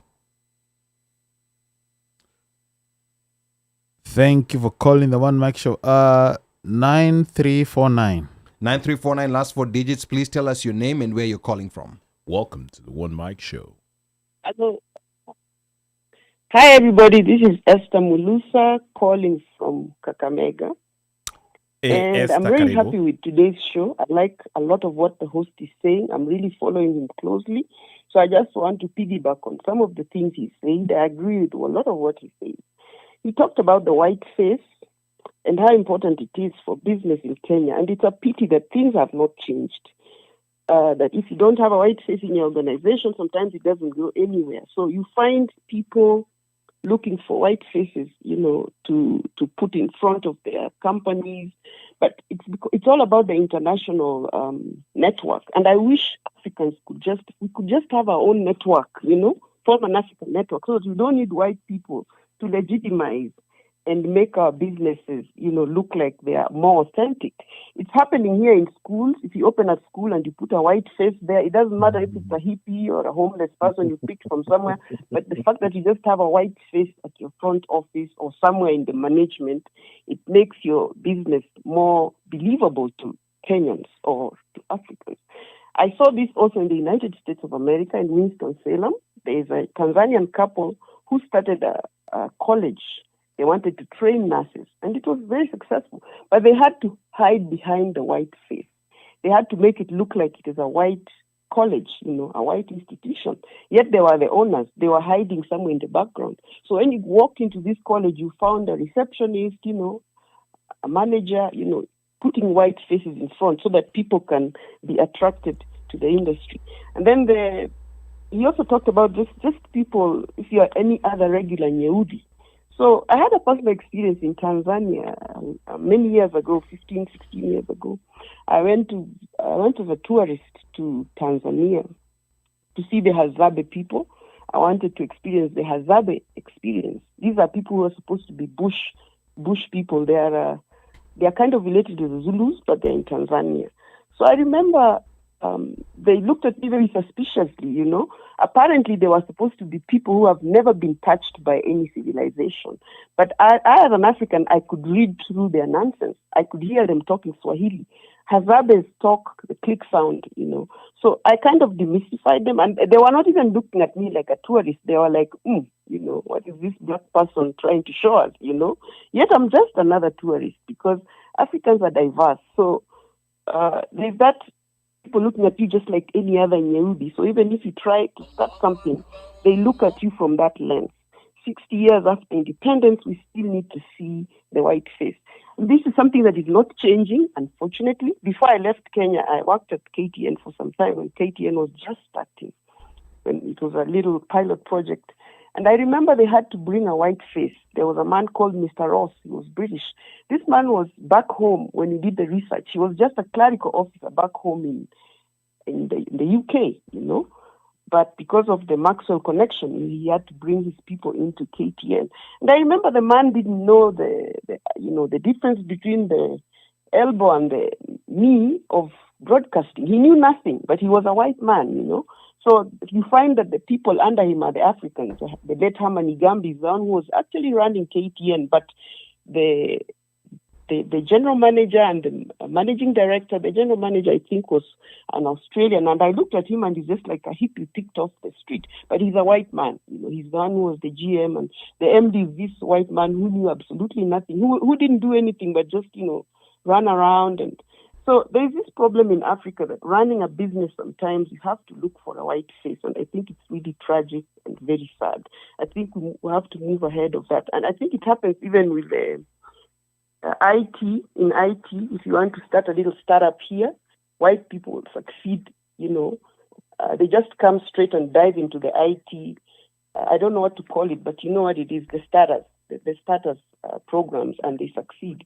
Yet our own kids who are so talented can't do anything on their own, you know. They have ideas and everything. So I don't know why Kenya still has that problem. But the old boys club exists even in America. And again, I'm going to use my own example. When I wanted to join the PhD program in North Carolina, I had to use the old boys network. My next door neighbor introduced me to a certain professor who went and told them, Esther, go and tell them you know Bob. And I went to that committee. I sold myself because, again, it's very difficult for somebody from Africa to be allowed into an English PhD program in North Carolina. But when I mentioned I know Bob, I'm not going to say his full name, but when they heard that I know Bob, and I also sold myself, and I'm like, this is a post-colonial, you know, program, and you cannot have a post-colonial program if you don't have a post-colonial subject. So here I am. But what really got me into the program is when I mentioned that I know Bob. You know, it's just like the United Nations. It depends on who you know. In the UN, if 6 people on the table you know somebody, you get in. So this is not just about Kenya alone, where you have to know somebody. I went to talk to a university just the other day, and they asked me the old question they used to ask before I left Kenya. Where are you from? And I wondered, how does that matter where I'm from? You know, that's like asking me, what tribe are you? I mean, why would that matter?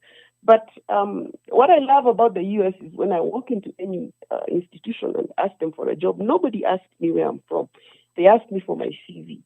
So in a way, America is different, but again, it's quite similar. Some things happen all over the world. You have to know somebody. So that's what I wanted to say. I don't know if I've left anything out. No, thank you so much. That problem, because me, I go back and forth, and we have problems both ways, you know. Yes. So things are not easy for an African, like I said in my comment. all over the world. Nobody wants us, I remember going to Italy, to do a tour, and I wanted to go and look at the Colosseum. So I went to a tour office, and I asked for a tour guide, and those people in Rome were looking at me like I'm crazy, like, what the heck? Are you in the wrong place? We are not used to seeing people like you. So me, I'm very bold. I told them, hey, be ready, because there is a crowd of people like me coming right behind me. So give me a tour guide. I need to go and walk around the Colosseum. So Black people, we are not wanted anywhere, even back home, I go to a university in Kakamega, and they're asking me, where are you from? And I'm like, are you guys freaking kidding me?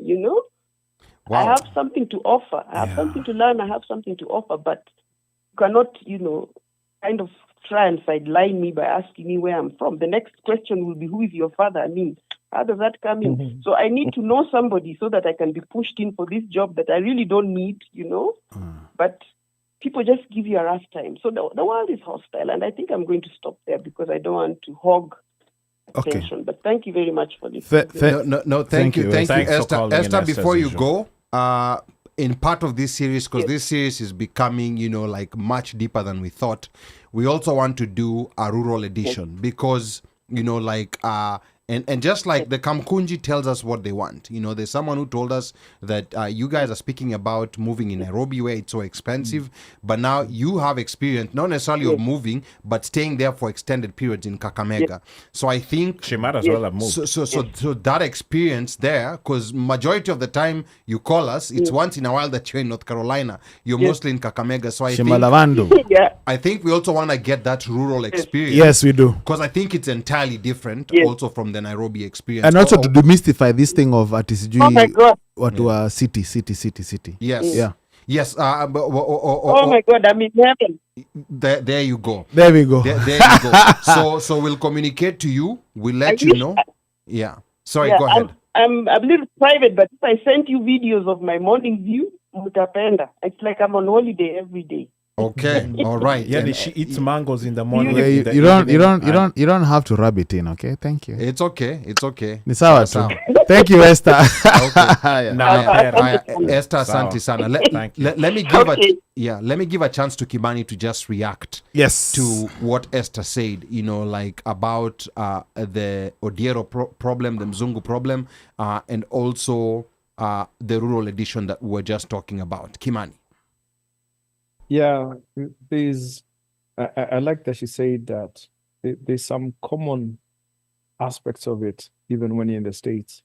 We are all not insulated from the idea that there's a glass ceiling and there's just so much our careers go because of who we are.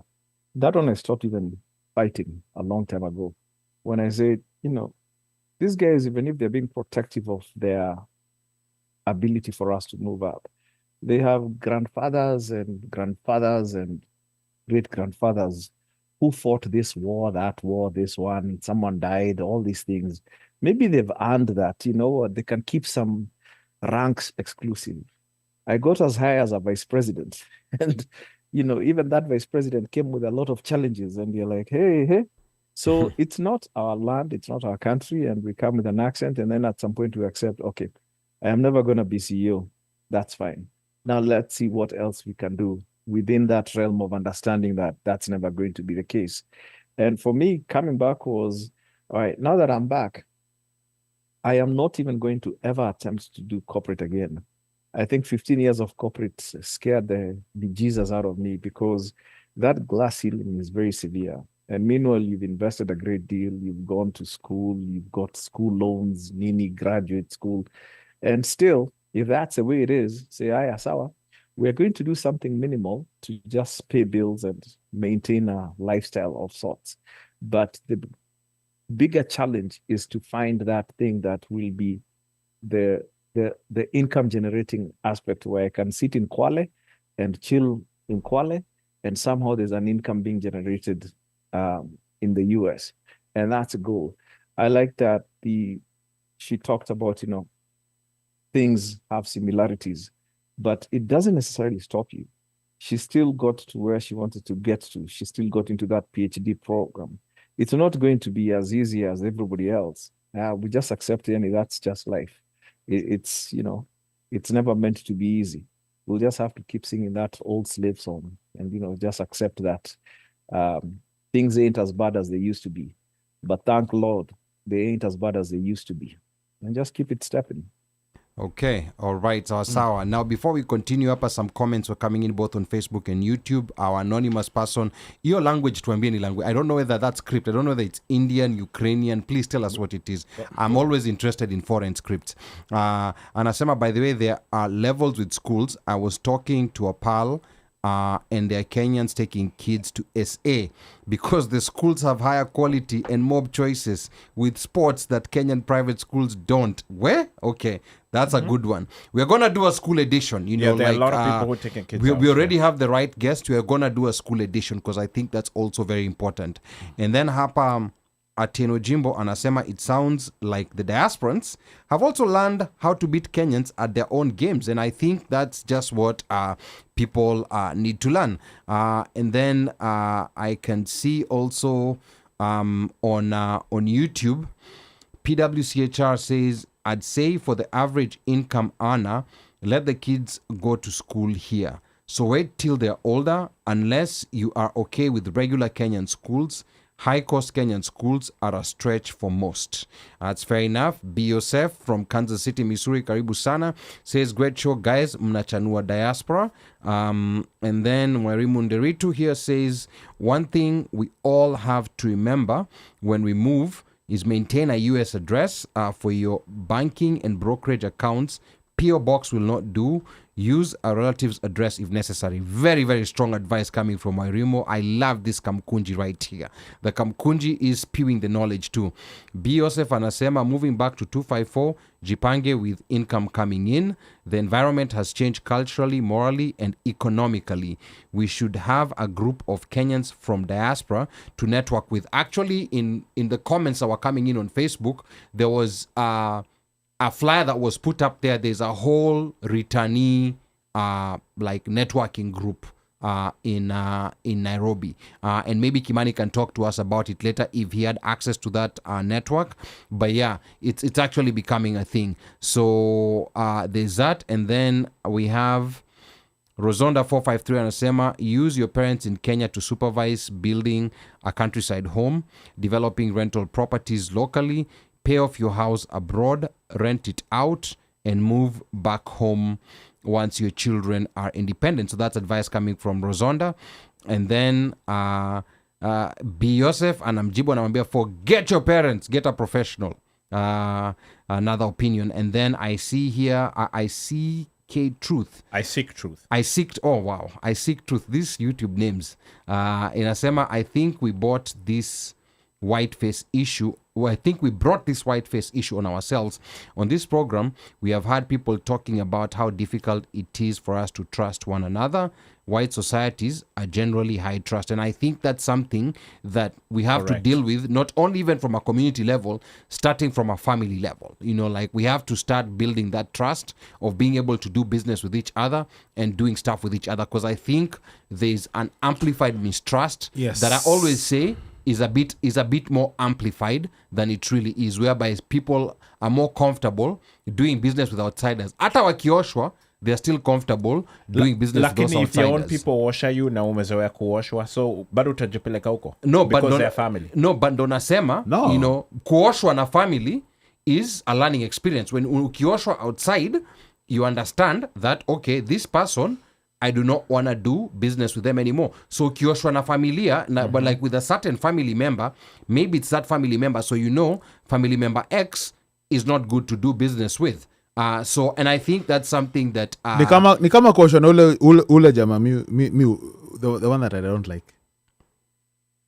No, you see, there's a concept. I know who you're talking about. Kainel. Yeah, I know. Okay, yeah. Thank you. But there's a concept. Because Omosho's looking at me like there's a concept. I was trying to figure out whether it was the Gaidi or the other one. There's a concept in philosophy, and I actually learned this from Yasir Kadhi. He said, you tend, that's my guy, like enemies who are closer to you, you tend to hate them more. You tend to have more friction with them because they're closer to you, more than an outside enemy who's actually a bigger enemy, but they're a bit far away. So he was talking about, at that point, Yasir Qadhi was talking about the Sunni Shia, you know, like tension that's there. That thing has amongst confused Muslims. me, bro. Yes. Yeah. So he was talking about it, yet there are people who are trusting people who are so much farther away, Americans, but now you're seeing how everything is marinating. Can you equate that to what's going on in South Africa? So Where- hey, that's a story for another day. Where you're South Africa, No, because Yes, these guys are attacking they're attacking black foreigners, whatever. but they're Lakini not attacking the white Wazungus guys and who other have white foreigners. Yeah, yeah. that's a story. Once we get the right guest, that's a good conversation. Just a thought. Yes, that's Okay, a good so- conversation to Yes, have. sir. And then the other comment that's coming in here is I can see Biosef anasema Kenyans, the embassy has a mobile consular services. They are coming or to a city near to you soon. And then to update your passports. And then PWCHR anasema corporate burnout is real, and for us it has that extra burden of putting up with a cultural mismatch for decades. It piles up over time. And then Mr. Matu James anasema greetings from London, thank you so much for tuning in from London. Hosilando anasema always use professionals and have contracts in place. This is very good advice. Very, very good advice. Have contracts in place. And then, although Kimani also said contracts mean nothing in Kenya, so yes, They're so, just a document you yes. take to court, and good luck. yes, but at least you have some basis, you know, like for something, and of course it'll be good luck. And then Joe says, great advice, but why not just sell the US house and invest proceeds in Kenyan government bonds, bills? Oh my goodness, I'm about to raise my hair. But maintaining a US house is still subject you to property tax and rental income tax. And then Who's Trisha gonna TV know and that you Asema are Good renting Show. it? Now, oniki to your bonds and bills, selling your US house to buy Kenyan bonds and bills. I have a very, you know, like extreme view informed by three-dimensional information. I do not wish to reveal that now. I am totally, and this is me, I am totally against purchasing bonds, especially those Kenyan ones. And this is me. You know, like, don't go and say, oh, this is financial advice or anything. There's some reason, you know, like I have against it. I know right now the government is out here hawking bonds. They're talking about, oh, they're coming with investment opportunities. No, they're hawking bonds to the people in the diaspora. But that's a conversation for totally another day. You know, Frank Maloba is also on Facebook and saying another angle is to consider is the African American angle to leaving the US for African countries and what groundwork they laid down, especially the successful ones. We've actually interviewed two different ones. We interviewed Brittany, who used to live in Kenya, now lives in Nigeria. We've interviewed Wakesho, Kia Simmons. You know, like who's now living in who's now actually in Kenya, living in and then Maloba yes. is technically Dr. Maloba, Yes. like he's very polite. Okay, okay, and then also we have Nancy Mirosi here saying ya ese ni ya kesho. I don't know about kesho, but once we get the right guest, we will make sure that we bring them and talk about that essay. It's all about getting the right. It's all about getting the right people because Yes. we've not lived Because there. there's somebody who has lived there, Yes, who understands and that someone system. who understands that situation. Exactly. Atieno Jimbo says, yes, because your expectations are higher for someone closer to you than for a complete stranger. Now, Atieno Jimbo, I want you to understand one thing. Remember, there's the expectations are higher, but think about it this way. Someone next to you maybe anataka tu kukusukuma and inconvenience you kidogo. The person who's far away is looking to chop off your hand. But sasa, because this one is closer, you're willing to work with someone who's farther away, who's trying to chop off your hand, but wewe uko hapa, unaanza kuzozana na mtu ambaye tu anakugonga hivi kidogo, giving you some discomfort. It was very interesting, you know, like especially this group of people who say, oh, I don't do Kenyan, I don't do business with Kenyans and that kind of thing. We have to be very careful. And then Washeke anasema, Ali, I'm with you on buying Kenyan debt. Exhibit A is Ghana. Yes, and we are gonna have a show on this. I know, you know, like if the government people listening here who've invested so much to come out here to hawk Kenyan bonds to Kenyans in the diaspora, I am totally, you know, like against it. Washeke, who is also another finance professional, is against it. I do not wish to get Kimani into this conversation because the conversation today is on something different, but there's something very sinister about those Kenyan bonds that I'm gonna explain later. But let's get back to Kimani, because there's bigger things when relocating is happening. So Kimani, a lot of people they think relocating is one big decision. You pack up, you move, and figure it out on the ground. But based on your experience, you talk about a 5-phase relocation model, and I want us to break it down. What comes first before you even land? And what should never come first that most people rush into? Kimani. Again, a lot of these things are very circumstantial. There's a person who's looking to go back and start a 20-year process of aligning income streams and investments, and they have time on their hands because they know it's a 20-year process. They know that for the most part, the decision is made. I am moving back. And so I have time on my hands. So that person's priorities and ability to line up that process so that, you know, you're decreasing the amount of volatility you meet when you land, it becomes not so much of a factor. There's a person who will go because mental issues, or suddenly you find yourself in a situation where you need a change of scenery. You know, that's Dave Chappelle, and you'll find yourself in a plane and you'll go back because your mental state at that point is more important than many things. You've been through a bad breakup, a relationship. So many things happen. But if you had time on your hands, and, you know, this came from a person who was an elder who had spoken to a lot of guys who were looking to return. His model was 5 years. Acquire a home so that, you know, you're not paying rent when you land. Build a home in shags and have some farming activity going on that can generate some small income, but more importantly, give you a place to disappear when you need to get away from the city. In the next 2 years, each year get some income generating item, some flat here or something like that. Just passive income. And then year 5, move with your stuff, where you put all your home items in a container and you've shipped home. If now in the case where we are allowed to import cars from elsewhere of equal value or CCs or some language to that effect, that is not the car that is left-hand drive, because that is not allowed, and you can import your Japanese car. Do that. It becomes hard when you land on the ground and you've got some big ticket items you have to take care of. Those fridges, TVs, kadhalikas, houses don't come with that. So, you know, you're starting off by buying stuff. If you can land and these things are not an immediate concern, then you're a lot better. You've insulated a lot of the shock treatment you get. Excuse me. There are guys who go back and they say, you know, make or break, I just got to get out of here. And so choices, man, choices. But try as much as possible to insulate yourself from the realities on the ground. The expectations will be very, very different. You're going to be stretched thin.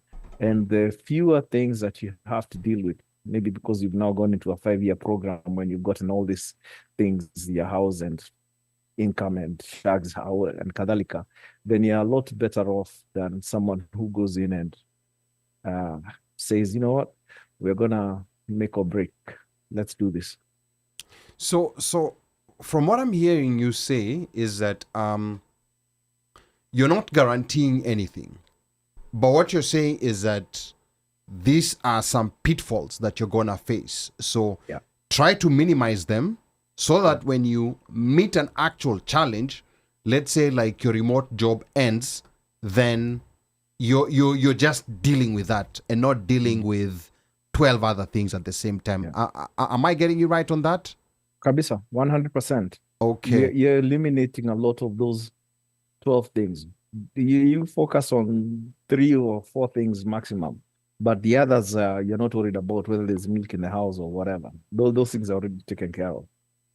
And when we look at the costs today, is it maybe realistic to say that as compared to when you went, that the barrier of entry has gone up? Because what Trent used to be when you first went to Kenya in 2013, things have significantly gone up. So could you argue that it is now much more expensive to do it than it was then? I'm not too sure. I don't know. I can opine on that. The Okay. one thing is, rent in 2013 was rent in 2013.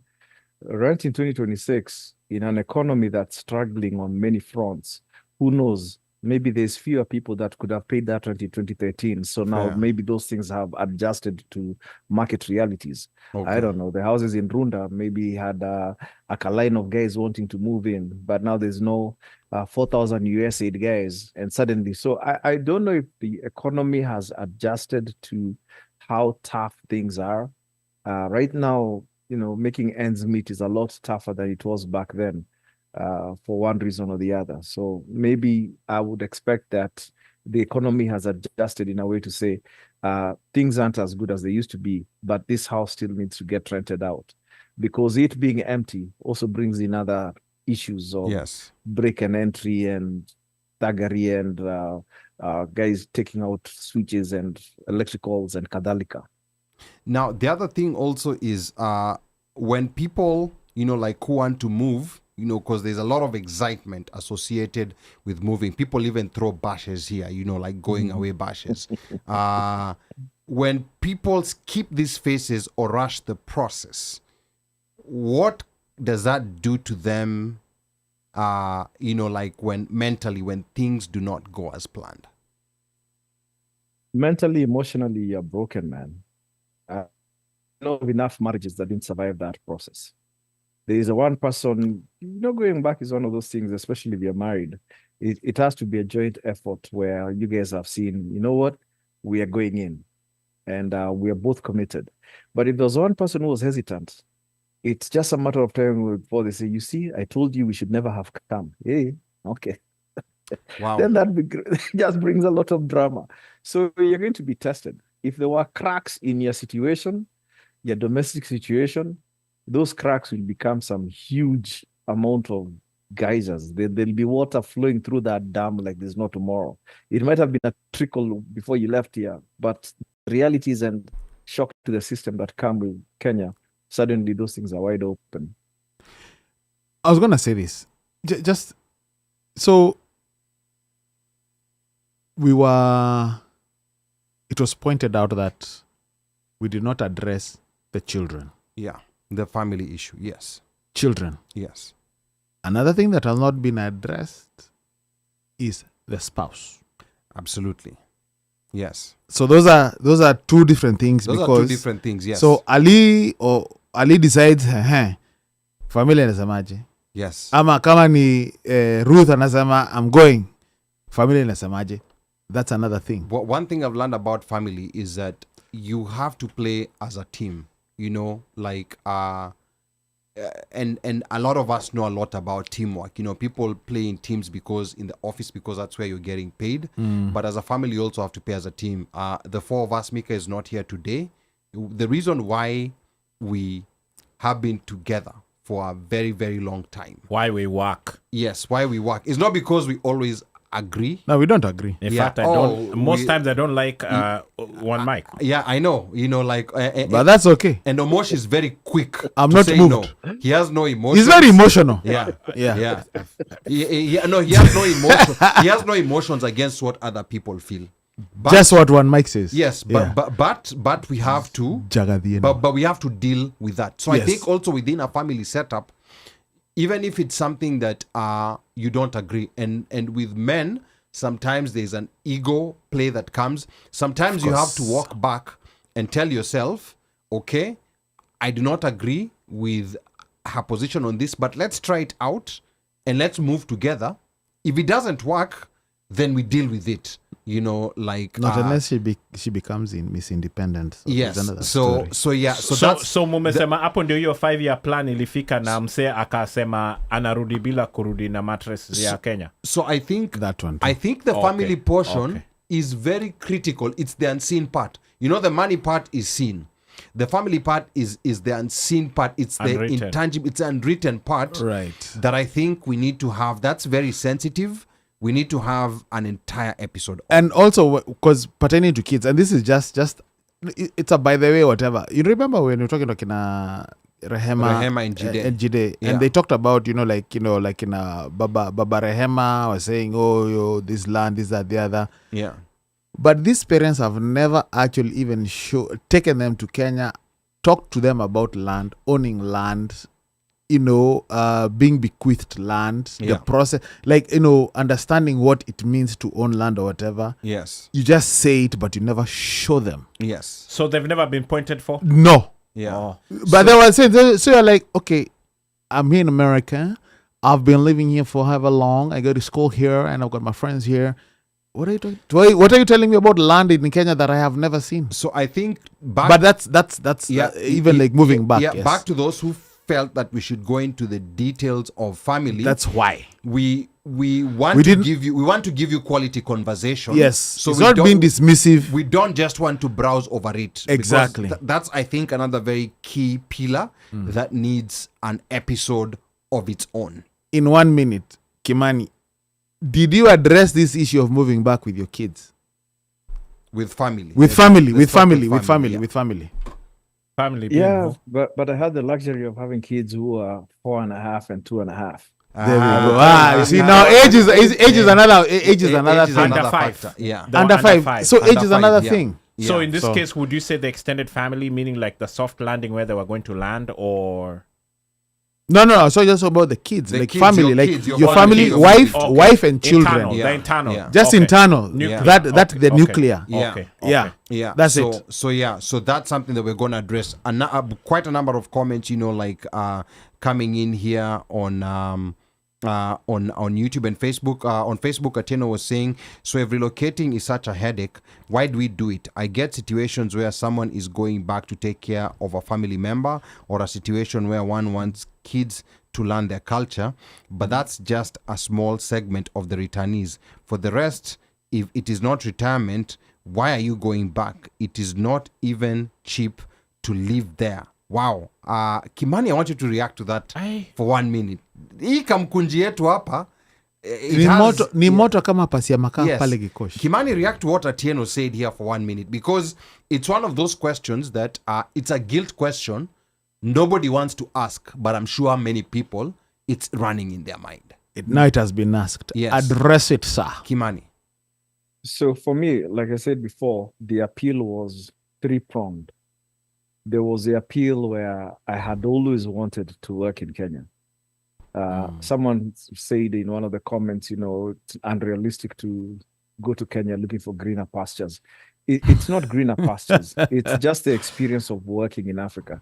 We do so much good abroad, and we always feel like we could channel that home. And we still have that nostalgic idea of home.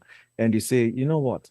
If this is what I'm doing, could it be of greater benefit if it was done at home? Correct. So one of the situations for me was to work at home, in certain way give back, not necessarily because I'd go and be a millionaire from the work experience. It was go and work at home and get that experience of working from home, having come here straight out of high school. The second thing, which she mentioned, was she gets the idea of introducing Africa to the kids.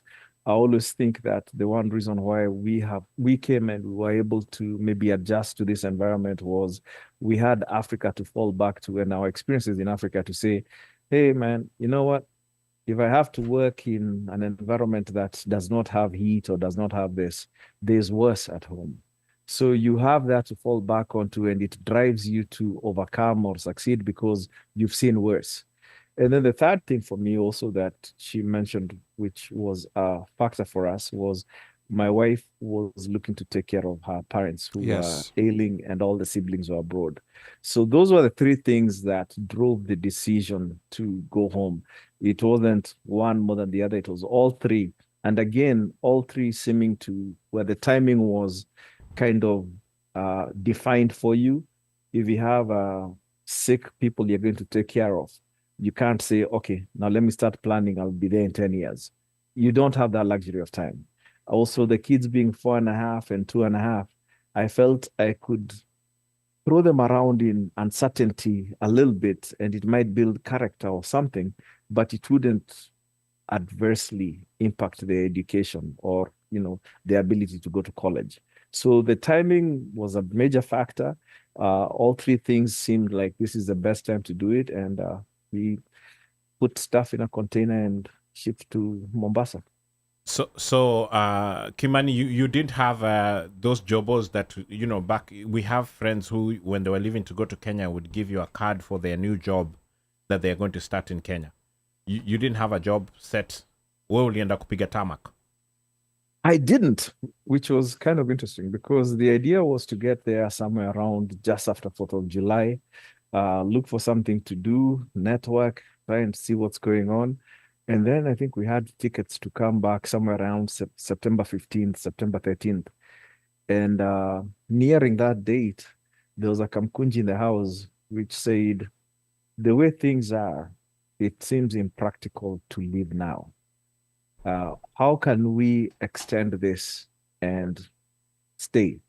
Lucky for me, through some of the contacts I'd made and discussions I'd had, it materialized in something that began on January 1st.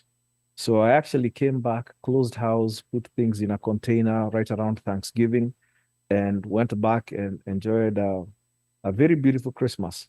It's a very beautiful Christmas when you're starting something on January 1st. It would not be the case if, you are tamaking. So I didn't necessarily tamak. I almost had that situation where I have a new business card, only I didn't have one. But yeah, my situation was already, I was going into something January, whatever, 3rd or 4th, the first Monday of after New Year's. Okay. So the actual move or the make up your mind to move home was to make it now permanent, was between that September cutoff and then when things came through. After that meeting. The decision to move back by faith was more right around the time we would have been coming back after our initial 2 months of looking to see what we can do. And if it doesn't work, we'll move back and then move to somewhere around the country. That decision was made first, and then things fell in place. It's definitely not advisable to do it that way because you're going by faith and there's nothing concrete that you have, but it worked for us. Okay. Thank God. All right, good. Again, the number to call is 202-683-4570. Press *5 to speak. Of course, we have Kimani. We're still talking about relocation back to Kenya and how to make it work. Your time in Azidi I'm going to go through, a couple of comments here that I've been seeing coming on YouTube. Na hapa kwa Facebook, Nyambura Njoroge, karibu sana. Nyambura says, moving back to Kenya requires a complete change of mindset. You must live as a Kenyan and stop associating yourself with America. Yeah, so that is Nyambura. And then Indefatigable Wanjeri anasema washeke moto ya kuotea mbali. That's talking about bonds. And no, it's talking about bonds. And actually, PWCHR says high interest bonds means high risk. Never sell your house for that. For that bit, put up what much you can risk. That's very true. And then Biosef anasema, bro, cost is flooding. Did Papa Remo Flood Watamu. I don't know what Papa Remo, just tell us what that is. And then B. Yosef anasema why Joho's fiscal policies at the port. Elaborate on that, B. Yosef. And then Mr. America says you should also interview Ryan Fagan, an African-American real estate investor in Kenya. Mr. America, please tell us more about Ryan Fagan and why we should interview him. And then Kennedy Bungay says, hello, I'm Kennedy Bungay, working and living in Warsaw, Poland. Good job. Your show is really educated. Mr. Poland. I think it might be the first from Poland. Yes, you might be the first from might be the first from Poland. Yeah. So tell us about the Polish experience. We would love to hear that. Yeah. And then PWCHR and Sema, bro, do the show on bonds. It's never bad or good. Invest with knowledge.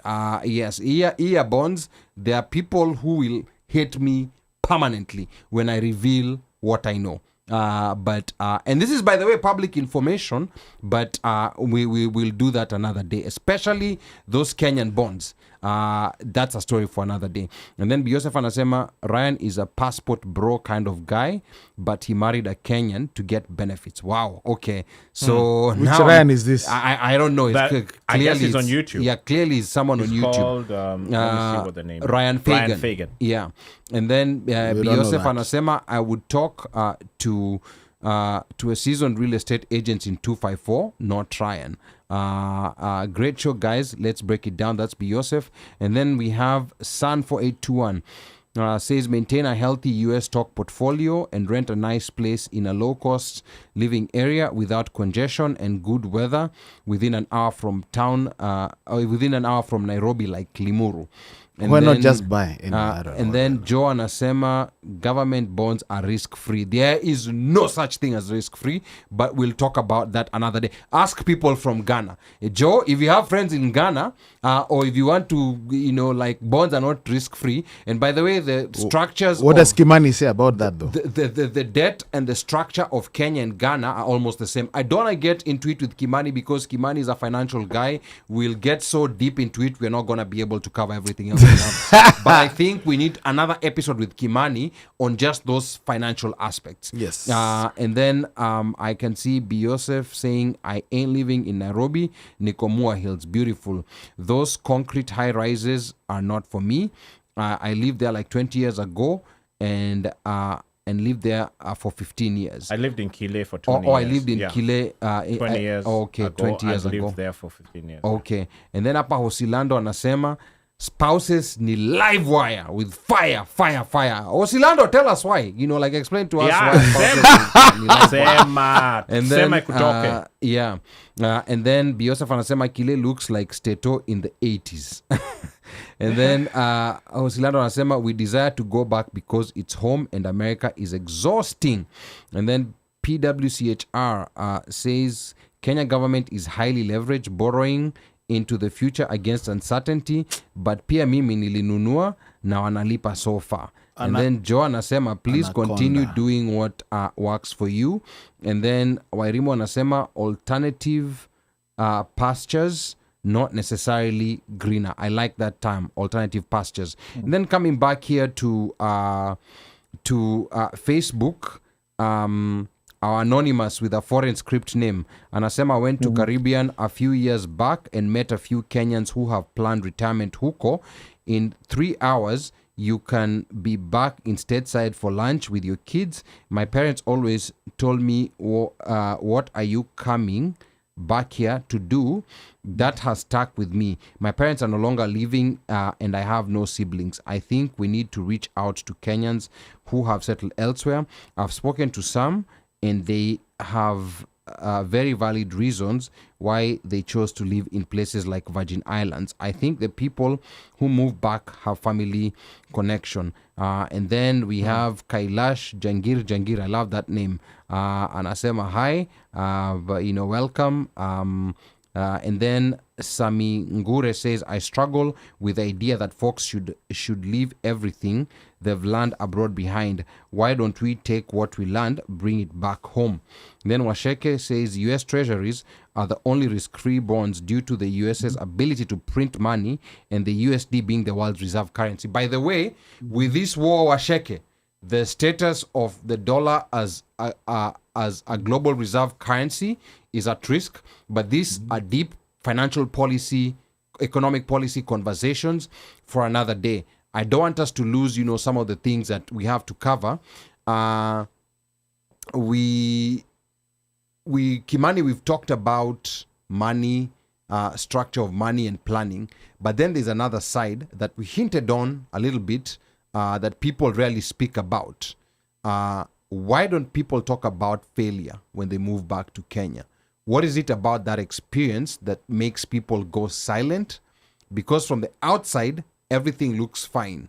So what sometimes is really going on behind the scenes? And of course, the word failure is in quotes. Kimani. I'd say there's just so much pressure to succeed, or someone pointing out how dumb were you to come back. If this is what you're going to end up, you should have just stayed with what it is you had there. And I like that you say failure in quotes. Me, I never think you ever fail in anything. If anything, you learn a lot about the experience, good or bad. You become a better person because you went through it. There's a lot of people with theories about going back home. Some who've reached out ever since the episode last week, and a lot of them you sit there and you say, wait a minute, when did you attempt going back? So that suddenly you're an authority on failing and success. And everyone has this theory about preparation, and you should have done this, you should have done that. Until you actually do it, it's it's just an opinion. You have to go and put yourself in that situation and then try it out. And the guys who are home, who are not just hitting it out of the park at each time, most of them are thriving. And there's so many reasons why some things work out so well. I have a buddy who says whenever he goes home, he even stops taking his blood pressure medication because he suddenly doesn't need it. The level of walking around or exercise, or the elevator is not working in some building, and you're eating some good food and fresh vegetables and fruits and all that, your lifestyle, maybe the stresses of getting things done in Situ. So when we say failure, there's so many segments of success that happen. So you wonder which part of it would you say failed. It could be 1 out of 100 things that you were doing. The other 99 worked great. So the one that didn't work, is it significant enough for you to say it's an issue? But after being out here a long time, people just expect you to come back with, like you have a gold mine. You should somehow just be flossing all over the place because, hey, you were in America 22 years. Hey, what have you brought? and there's pressure. Guys have pressure on you because they expect that having had such an opportunity, the person is placing themselves in your shoes and saying, man, if I was the one who had gone to America for 22 years, yada, yada, yada. But hey, it's life. But now you learn and adjust. Yeah, but now, Kimani, you talk about pressure. And of course, with men, there's a pressure to provide not only for your family, but for everyone else in the clan who says you've been in the US for 22 years. So, you gotta take care of us. So the pressure to provide, and maybe the idea that leaving Kenya again feels like failure, and I say failure in quotes. How does that trap people in situations that they shouldn't stay in? Because there's someone who's there. Like for you, after 5 years, you decide, okay, I can't do this anymore. I'm coming back to the US. But I'm sure, you know of people who felt trapped in that situation. So maybe talk a little bit about that, Kimani. I look at it as the same way as there are guys in the States who are petrified of the idea of going back home because the expectation that you've been abroad should be that you're succeeding. The same way the guy who's in Kenya owning up and saying, you know what, I'm packing up and I'm moving back to the States. It's very similar. The circumstances that bring you into that decision are the same, whether you're going or you're returning. It's just a question of how you look at it. When I came back, someone said to me, it's not your first time coming to the States. You're actually coming with experience. So the process of reintegrating and hitting it to the levels you were previously will happen a lot faster than before, because having been here, you know a lot more. And once Kenya chanuas you a good one, because you've just been roughed up, the process to get back into making things happen out here becomes a lot more easier, I guess. And also, just to add on to that, Yeah. when Fiji or his resolution to go back, now that he has already had experience in Kenya, come back to Stato, amepata experience. When he goes back, he's going back with more experience. He's going with experience. He's not to going- Kenya. Yeah. Not like when he went in 2013. Not like when he went in 2013. Carry on. To Yeah. be double chanuad. Like a nonsense. Okay. Yeah. Yes. Yeah. I mean, and yeah. and go more ahead, to Kimani. that, Yeah. someone said, why aren't we doing things where we are doing developments like, let's say, in Mombasa? That idea came to me because when you're trying to insulate yourself from the shocks that come with the Kenyan reality, the Kenyan lifestyle, the Kenyan banking, the Kenyan working life, whatever, you get to the idea that is, no, we're at a point where we can build our own little communities with certain standards and HOA ideas of how we want the place to operate, because we want roads to make sense, we want lighting to make sense, and all these things. So the idea of having gated communities somewhere where we can retire with as minimal shocks to the system as possible, that's a very real idea of something I'm looking to pursue in the next few years. Okay. All right. So we can see Kimani, like softening up. Like 3 weeks since he called Kenya. Not softening up. Yeah. He's already soft. Yeah. Like he's already butter. soft. Yeah. Ah, Okay. yes. Yeah. Atakuwa tu Kwale. Yes. Kwale tu. Yes. Direct injection flight ile one way.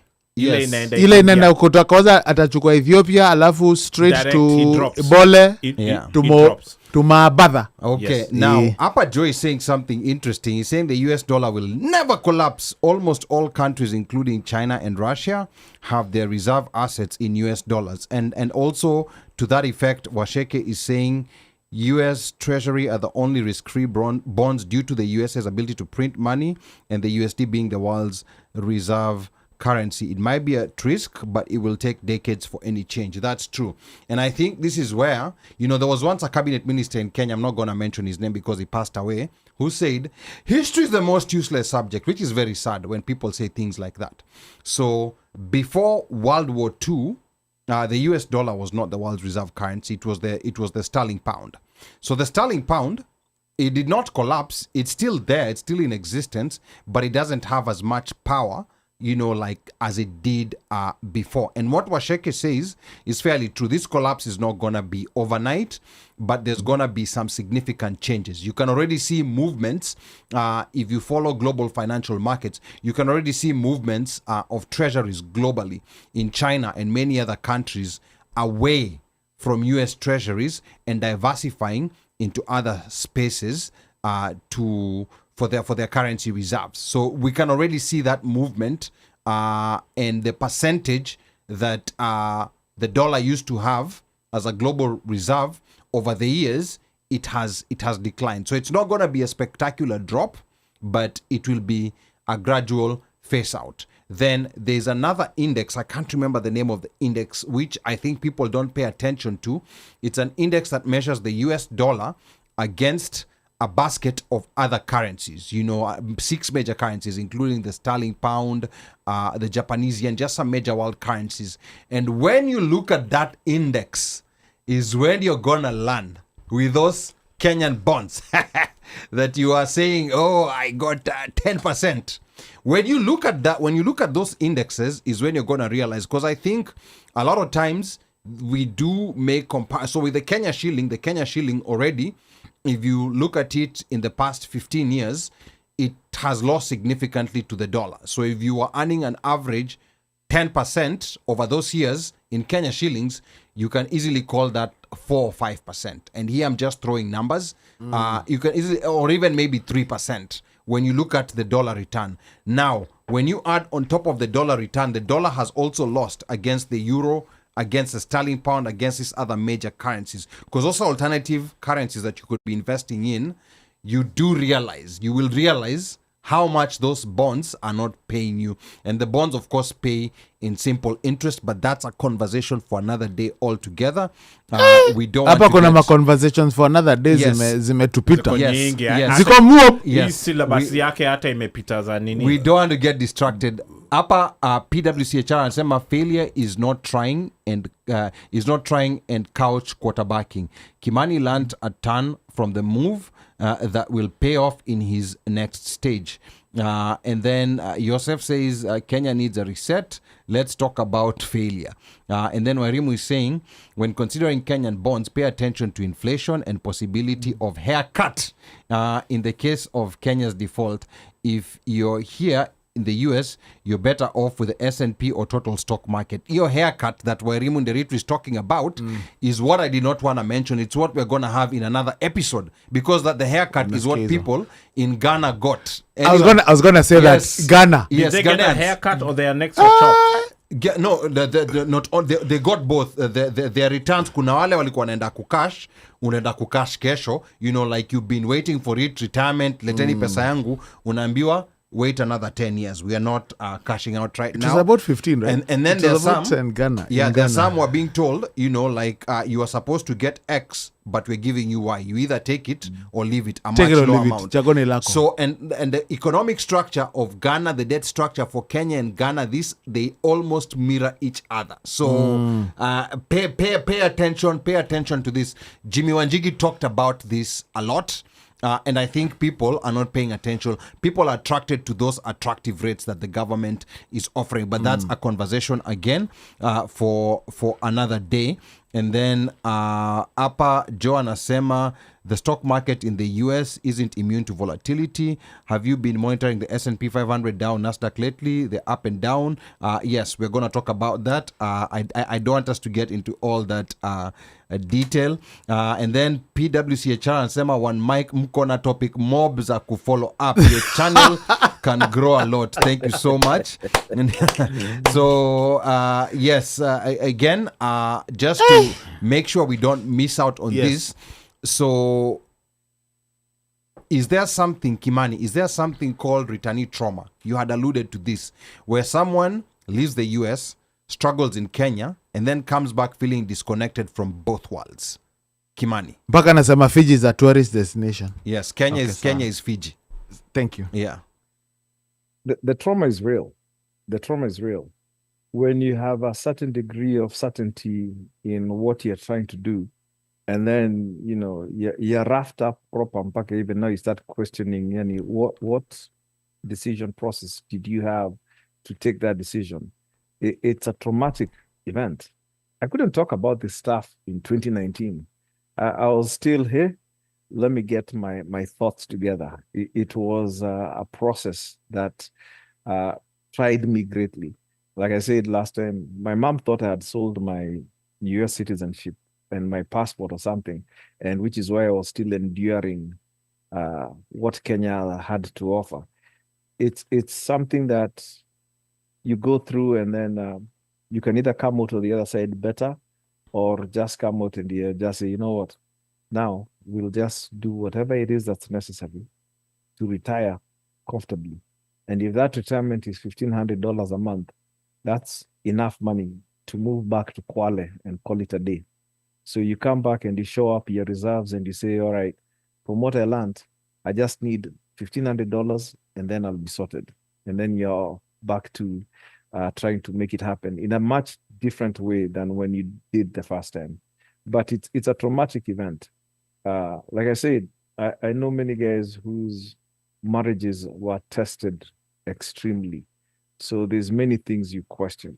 The resolve, the partnerships, the reality of whatever it is you think is the norm, all those things get tested, and you lose faith in a lot of things. By the time, like I said, I've been to Kenya once since 2018, and it was because I had to go to a funeral in 2019. Haven't been back. Not that I don't travel. I've been to Dubai enough times, etc. Wow. And Fiji is on the agenda because I don't feel I need to go through that process in an environment that is questionable in how it looks at the black tourist or the Kenyan tourist for that matter. you are somewhat undervalued. If you ever go to a golf course, there's a great experience you'll always find. Huh? You go to a golf course. If, for example, some diplomat plate car comes along and there's Odieros who are coming to play golf, man, those caddies rush to that car like there's no tomorrow. You the Nyeudis, you'll just get whoever was next in line. And that's the experience. So you start wondering, if I go to Jamaica, they don't have that problem. Guys you'll find in Montego Bay or Chorrillos or wherever, they look at you as bringing substantial dollar reserves that they need. They treat you with respect. They treat you with humility. It's a great experience. Why am I going back to the situation that says, where nani car kando? We are waiting for the mudogo that's gonna come in some car with red plates. Bacha, I'll go play golf elsewhere. You know, that is quite interesting, and I think with Kenya, there's that familiarity where I think people subconsciously do not realize, and it's not like diasporans are asking for special treatment, but I think it's where people don't realize that the amount of dollars this person is bringing is probably equal to what that Mzungu will give you or even more. So there's a failure to realize that, because when you think about it, all the Kenyans who are here, all the monies that we have that could have been invested in Kenya, but people are opting not to because of all this maltreatment that we get. Because remember, at the end of the day, we have vested interest in wanting Kenya to succeed. We have, a permanent vested interest. It's not even temporary. It's a permanent vested interest. And it's the same way that KQ treated Kenyans when they first came and started marketing the flight from the US to Kenya.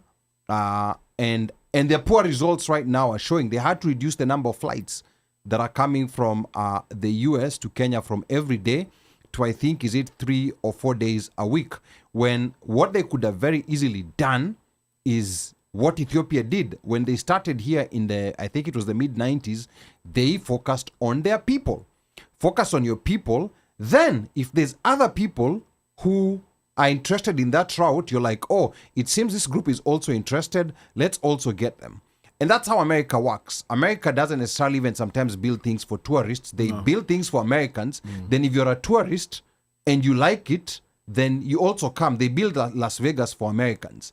Then if you're Indian or Haitian or Fijian and you like whatever you're seeing there, it's good. So I think Kenya has failed to understand that it is okay to build red carpets for diasporans, because they're also coming to spend money, and they're vested. They're not coming once a year or once in 5 years like these other visitors. These are people who are gonna keep coming back. These are recurring clients, but there's a total failure of seeing that. An interesting question here coming from Washeke. Washeke is asking, Kimani, do you feel cathartic after sharing your experience on the show?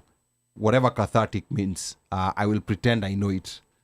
It's big English for saying. Let's see what he says. Okay. Sawa. If you do understand what cathartic is, Kimani, talk to us. The feeling in talking about this is just to help someone else have a better understanding of what to expect. Like I said before, I wish you guys were around in 2013 as you're researching, going back, and you have this outlet sharing examples of what's going on.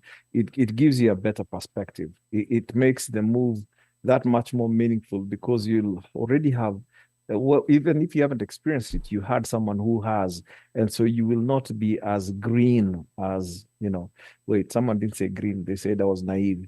That was a comment that came from someone that I thought was you've been keeping tabs. Yeah, I do, because the criticism and some of the supporting statements have been so interesting in terms of how people perceive these things.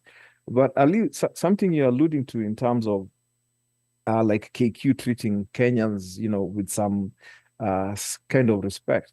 Anytime I go eat out and it's, let's say, an Indian or a Chinese restaurant or whatever, I want to look and see inside if there's locals. Because I think if there's some Indian guys eating in an Indian restaurant, it's as authentic as it gets. Yes. But for some reason, we scramble to try and get others and ignore ourselves. And this happens at KQ, this happens at government levels and everything. Just by the sheer volume of amounts of money the diaspora remittances to Kenya on a monthly, annual basis, it should be enough where, come on, man, we should be doing a lot better. And kudos to the guys in LA. They've been to the Phoenix area a few times and helped guys with birth certificates and passports and all that. But we need a lot more of that, man. It needs, I don't know who's that PS person in the Ministry of Foreign Affairs on Diaspora Affairs. I don't know who they are, or if they ever leave the country to go elsewhere to talk to who their constituents should be. So there's a lot more that could be getting done. There's just so much money from diaspora remittances that there needs to be a lot greater dealing with guys out here. The services are just woefully inadequate for the amount of investment that goes into Kenya. Yes, and you mentioned the State Department in charge of diaspora affairs. They're doing business in a very terrible way. It feels like, and this is just now my opinion, in case some of you go tell them this is what the OneMic Show. It's not the OneMic Show. It's Ali who's saying it. I think they're not reaching the grassroots. What is that disclaimer? They're not properly reaching. Ali, no, Omosh, what is that disclaimer? Okay, give the disclaimer. The opinions said here are solely Ali's and have nothing to do with the OneMic Show. Thank you kindly. Okay. Carry on, Ali. Okay. Thank you for the disclaimer.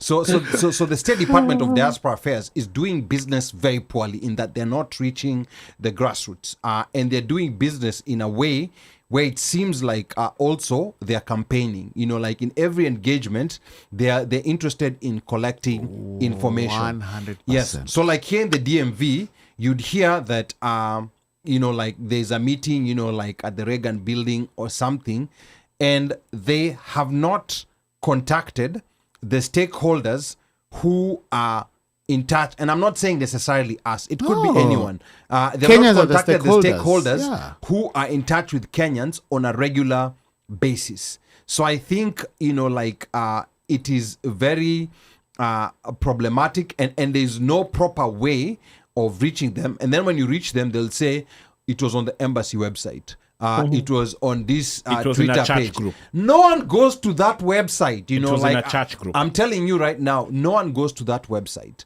No one goes to that Twitter page. See, there was something that happened last Thursday. Was it 2 Thursdays ago? No, they were hawking bonds. They've been going state to state. They were hawking bonds. The one that the one in DC. At the Reagan building. Yeah, they were giving it, like a sophisticated face. I did not even know that there was anything until somebody said that there was something. Where CBK was involved, and I think also... No, I don't know about... Yeah, CBK was involved. There. CBK really? was there. Yes, they were hawking bonds.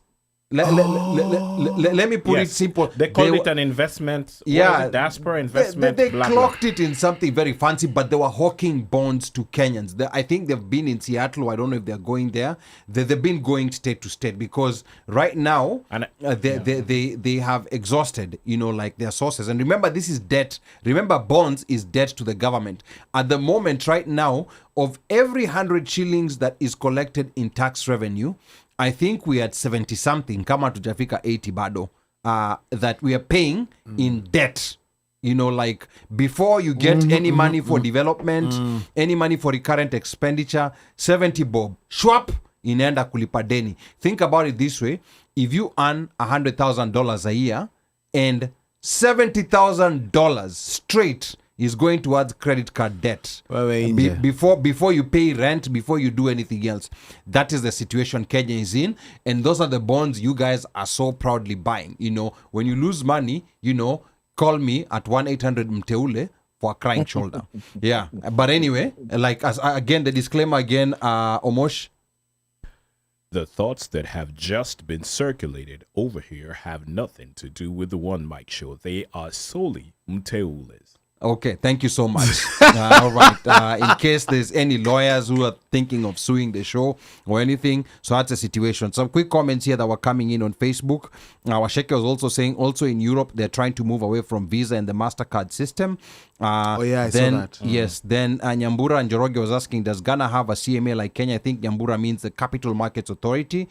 I am not sure, but I believe they do, but think I they have stand something corrected. similar. They might have something similar. Kenya and Ghana are structured in a Ghana in a very similar way.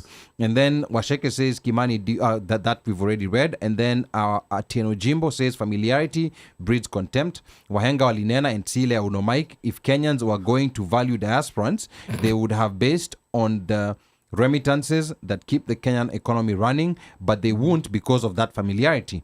And then Samingure says, this is what authenticity looks like, my friends. This dude is sharing real life. Mambo ni mob hapa. Washeke anasema, when the president was in the US, we learned there is a diaspora representative in Atlanta. Haven't heard anything from them since. We never knew who they were. And even after that meeting, we've never heard from them ever since, whoever that... They moved back from Atlanta. Yeah, whoever that representative is. Yeah, but again, the disclaimer... Everything that has just been spewed forth from the verbal diarrhea reg is all solely from one Mujiku. Sio Sisi Watua one. Umasema Mojiko. Okay, all right. Okay, good. Now, Preston here is saying, can you also feature people who returned successfully, meaning returned to Kenya? And you know, and we've always said, we're going to say this again. No, we're going to say this again. If you have any, whatever you define as success, if you have a success story, someone who's lived in the US at least 15 years, has been in Kenya Don't put those for at least 10 years. No, just let them just throw the person. Somebody who is successful, throw a person at us. Akuje. Yeah, okay. Somebody who has Let's moved put it from that here, way. moved back home, Sawa. and is doing okay. Yani hajarudi. Yes. Because success, it seems, is being measured by somebody. By someone who stayed. Because some yes. people are calling Kimani a failure because he came back. Because he came back. So they call And that, he stayed for 5 years. Yeah, and he stayed for 5 years. Yes. So could give us those people who stayed for those 5 or Give 10 us years. one. Yeah, just Just give us one first. Yes. Then Give we us can one. chambua. Wacha tuone hata kama si stayed for 5. Wacha tuone who's going to agree to come and talk. Who Yes. lived here for a substantive amount of time and moved back home and is now thriving, have stayed. And they're willing to talk. And then Hiyo tu. Wairimu Nderito anasema exactly, Ali, Kenya is so uncomfortably similar to Ghana's situation. And if you want to know what's going to happen to Kenya, just look at what happened in Ghana. Because Kenya, we are on the way there. It's similar things that led Ghana there. So, yeah, just find out what happened to Ghana. And then Wairimu Father says, I really respect Kimani's candidness. I know many who went back home but returned to the US chini ya maji. Thank you so much, Kimani. And then I can see Joy saying the problem is we Africans suspect each other. If you visit site as a black tourist, you get suspected as surveying for a break-in later. Which is very true. This happens a lot. Yeah. And then Joseph says, Kimani, thanks for the experience. I was in Sedona during na hiyo sentence akumaliza. Joe anasema Kenya and Africa kwanza. And then PWCHR anasema Kimani is that guy. Sisi wengine hapa just brave on the keyboard, but seriously, your words will shape a lot of everyone's plans for Kenya, which is very true. 100%. And then Upper Sun 4821 anasema investing in the total US stock market can yield returns on the conservative side of 10% minimum. Afadhali that, then Kenyan bonds with a 10% yield and a devaluing shilling. So when you factor in the devaluing shilling, when you factor in inflation, which is higher in Kenya than in the US, when you factor in the fact that the dollar is being devalued against, like other global currencies, your 10% very easily gets to 2% or even 1%. But because that 10 number is shiny, sometimes they'll even give you 12 and they'll give it a fancy name like infrastructure bond. Yeah. This is, this is the reality of what you're dealing with. Meaning someone who over those 10 years just kept, for example, like sterling pounds or euros under a mattress may have more money than you. I'm sorry if I'm revealing this to you now. And those who want to see the numbers, 1-800 Mteule. Disclaimer. The sentiments that have just been given out are solely Mujikuwa Masai's. All right, thank you kindly. Okay. Okay, sawa. And then our Remo says, for anyone who doesn't understand bonds, it's you lending money to the money-hungry Kenyan government.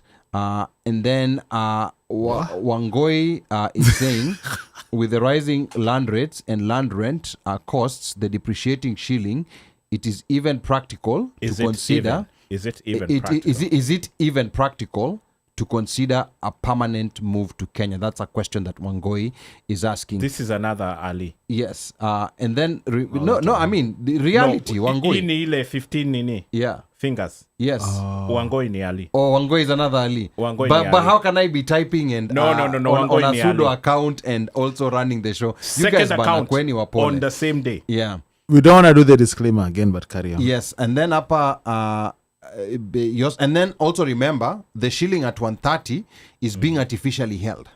Remember, we have an election year next year, and remember what happens in next year. Don't be surprised to see the shilling at 170 or even 200. Yes. We've been there, and that's gonna wipe out all those nice infrastructure bonds that you guys have. Anyway, we're gonna talk about that later. The Tristo TV anasema feature won Odidi. He has lived in the US for many years but frequently travels to Kenya to oversee projects that he has built. A beautiful house in Kisumu, and is always encouraging people to follow suit. I've been following his YouTube page, Wonodidi. I think Omosh is the one who introduced me to him. He's a very interesting cat. Very and, interesting. And he tells it as it is. Yes. Very, very interesting. Yeah. Very, very interesting. And then the other comment here from Washeke is when the president was in the US, we already read that. And then Washeke further says, in the last 10 years, the Kenyan shilling has lost approximately 40% against the US dollar.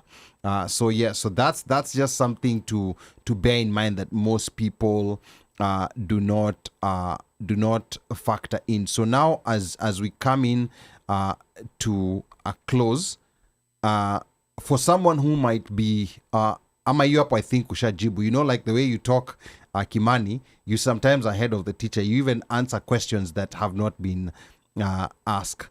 So apa as we come towards maybe wrapping up on the realities on the ground, because your time nayo ndo hiyo imetupa kisogo.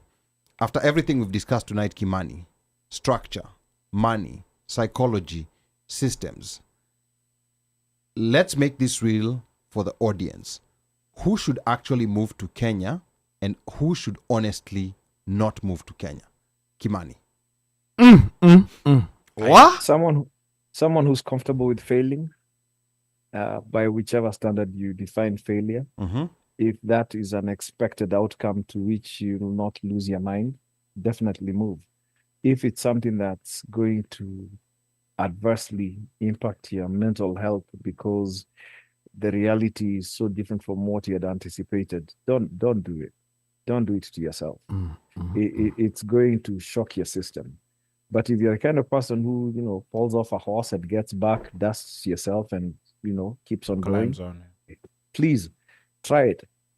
It has a lot more benefits than it has things that are detrimental to you. It's an experience that will redefine you and how you look at life and how you look at opportunities. It's a great, great, great learning tool.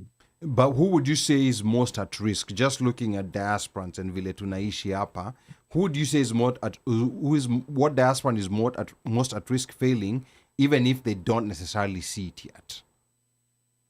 I would say, again, these whole things come with, what's your family situation? What are the dynamics you're working with? What's your reality? All these things contribute in one way or the other. I'm not sure there's one sure way of saying, hey, that guy, that guy, or that group, that set of skills or circumstances is definitely largely at risk. It's neither here nor there. But, if, again, you don't take some things to heart too much and you can fall off a horse, dust yourself, and get back on and keep going, definitely try it. It's worth it. But if your family situation or your spouse is not on board and Yes. so you're adding too many things that will go wrong. So save yourself the process. Oh wow. Spare yourself. That's right there. That's the unexpected part that I think a lot of people are not thinking about. If your family dynamic is shaky, you wanna, strengthen the foundation first before. So ongeza simiti. Yeah. Huyo kama if your spouse kama spouse mnagongana vichwa, wacha na vitu watoi. If your kids are like 3, 4, 5, you see what he did. He said it was the right timing. It was right timing. Right timing. Hata kama kuwa destabilize kidogo na chuo na nini, haingekuwa ati ile ya 4, 5. It's not that one of like 13, a 12-year-old who 12, already got whatever. friends Hiyo ni shida. and Amber lives next door and sijui nini and they come over. Hiyo sasa moving from one county or one city or one whatever to another neighborhood, that is different. Now imagine you're moving a continent. A whole continent. A whole continent away. So key lesson, key takeaway is a couple has to be on board. Your spouse has to be on board. Same WhatsApp group. If one of you is 50-50, then there's a high There's likelihood a problem, of The WhatsApp problems group coming has No, up. mujipeleke kamkunji pale. Mujipeleke mujisort. Yes, so I think that's very important. Then another thing here, Kimani, because a lot of people believe passion or patriotism is enough, and that's where the romanticism comes in. Is loving Kenya enough to succeed there, or is that one of the biggest traps? Kimani. To me, it's not a question of if loving Kenya, it's whether Kenya loves you back. Yours is always unquestionable. Ish. The love for that country is so deep. You get to We love it, JFK, yes. as you're walking towards your gate, you see KQ over there, you just see that emblem and you start brightening up. We just had Boston Marathon. Yes. We used to go to that thing and sing national anthem and be so proud.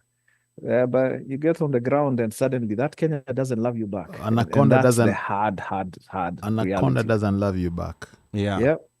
But for someone who's watching this right now and seriously considering the move, what's the one honest question they need to ask themselves tonight before they make that decision? Kimani. What's your exit plan? Wow. If all else fails, what's going to happen? If it's you don't have an ability to come back here, is there an ability to go elsewhere? Because it will get to that point, or it might get to that point, and you want to save yourself the shock of, I have no options. Later, now things are thick. Even my family members are now complaining because now you become a problem to them also. You are better off when you are there. At least they didn't have to worry about you. Now they are concerned with your mental health. Or you might have been Are the you being savior. warned? Yeah. So you have to be honest with yourself. Okay. Wow. Now, for those who don't realize they're not ready yet, is delaying the move to Kenya a failure, or is it actually a smarter strategy? Because there's a lot Delay of until pressure. you're comfortable. Yeah? Delay until you're comfortable. Whose timeline are you working with? Mm. Nobody's forcing you to get up and go. It's on your own dime. It's on your own call. You feel when it's comfortable and say, okay, this is when I'm going to do it. Like I said, I know guys who've been in a position they could have moved back 20 years ago. And for whatever reason, one reason or the other, it hasn't happened. I don't think those guys are in any position to say that, they feel bad that it hasn't happened. It's just that timing hasn't worked to where they're comfortable for one reason or the other. And it's perfectly okay. There's, I wonder why some of these problems are even discussed. Indians came to Kenya in 1904 to build railway. 18 something. I don't know any of those guys ever thought, when am I going back? Can I go back? Will I be a failure? Guys went, settled, built businesses. There are 3-4 generations now and they are thriving. And going back became, what do you mean? I'm a Kenyan. I'm from Zambia. I'm from wherever. And life goes on. Are we the only ones with that idea of, yeah, we're going to do that? And that idea of going back was always like a messed up idea. I think when we came, we used to say, we don't even want to buy TVs.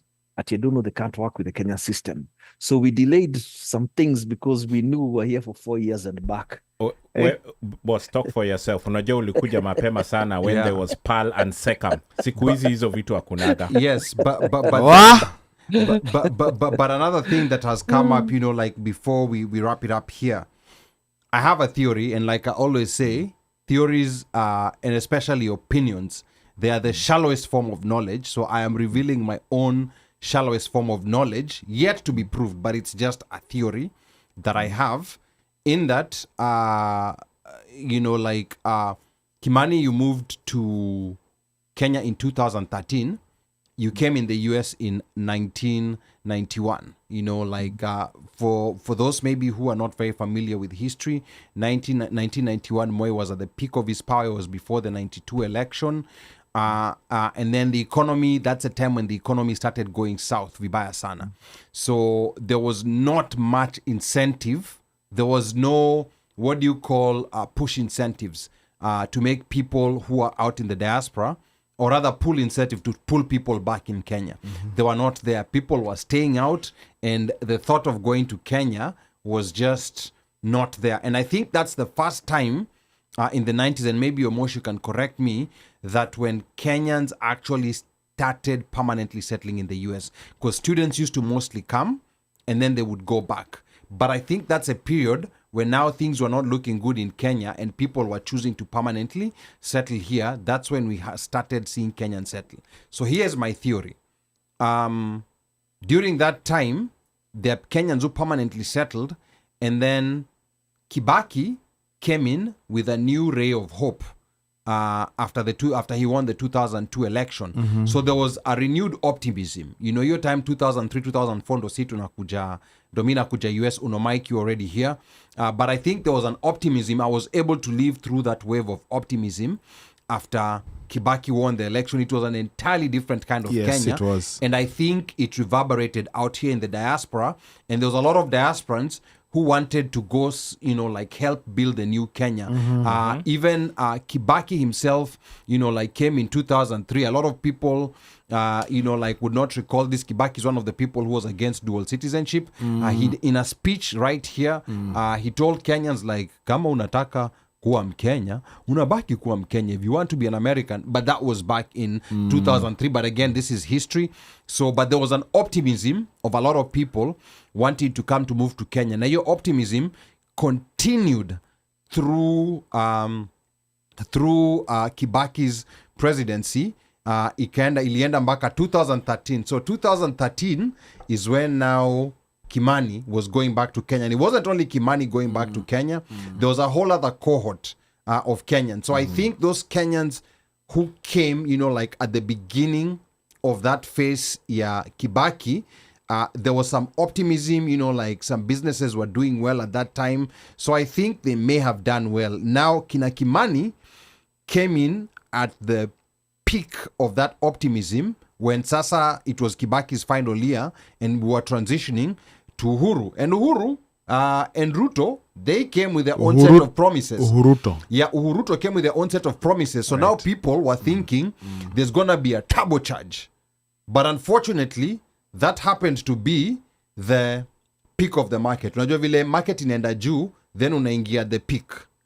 So unaingia when Uhuru's presidency is starting with so much optimism from a certain group of Kenyans. And then it starts descending. Yeah. And then 5 years later, Kimani leaves, Dr. Alan leaves, because Dr. Alan is also around the same period. Dr. Alan leaves, and then now it's descending further down. So sasa stock iko chini. So it's now my theory that now that the stock is down, depending on what happens next year in Kenya, ako ka stock kanaweza kupanda tena. That's just my shallow knowledge, my opinion. Disclaimer again. Those are strictly Ali's thoughts, have nothing to do with the OneMic Show. Yeah. I just want to hear Kimani's reaction to my shallow knowledge and then tutamalizia. Kimani. You're spot on. I don't think it's shallow. I think you're spot on. By the time I was coming in 91, I'd just had to run for my life because of Sabasaba. I don't know, somewhere in Eastlands, and I was crossing through with a mat, and suddenly we had to be diverted into South B because you could not pass through Mudurwa.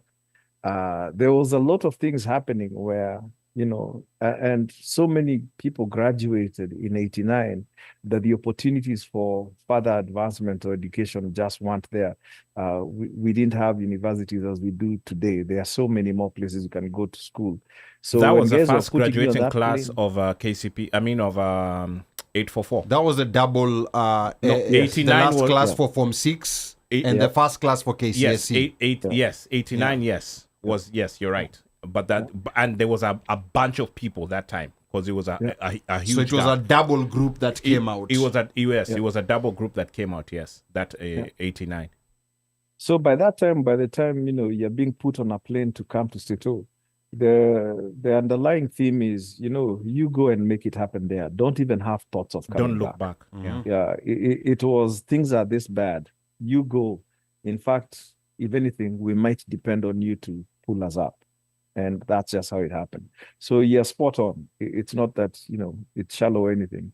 You're quite accurate in how you see things having unfolded from the 90s all the way to 2013 and beyond. Okay, so I, I have that belief that, and that's in case something changes in Kenya next year. I think the other episode we also need to have, so there's so many that we've come up. There's I lost health, count. education, family.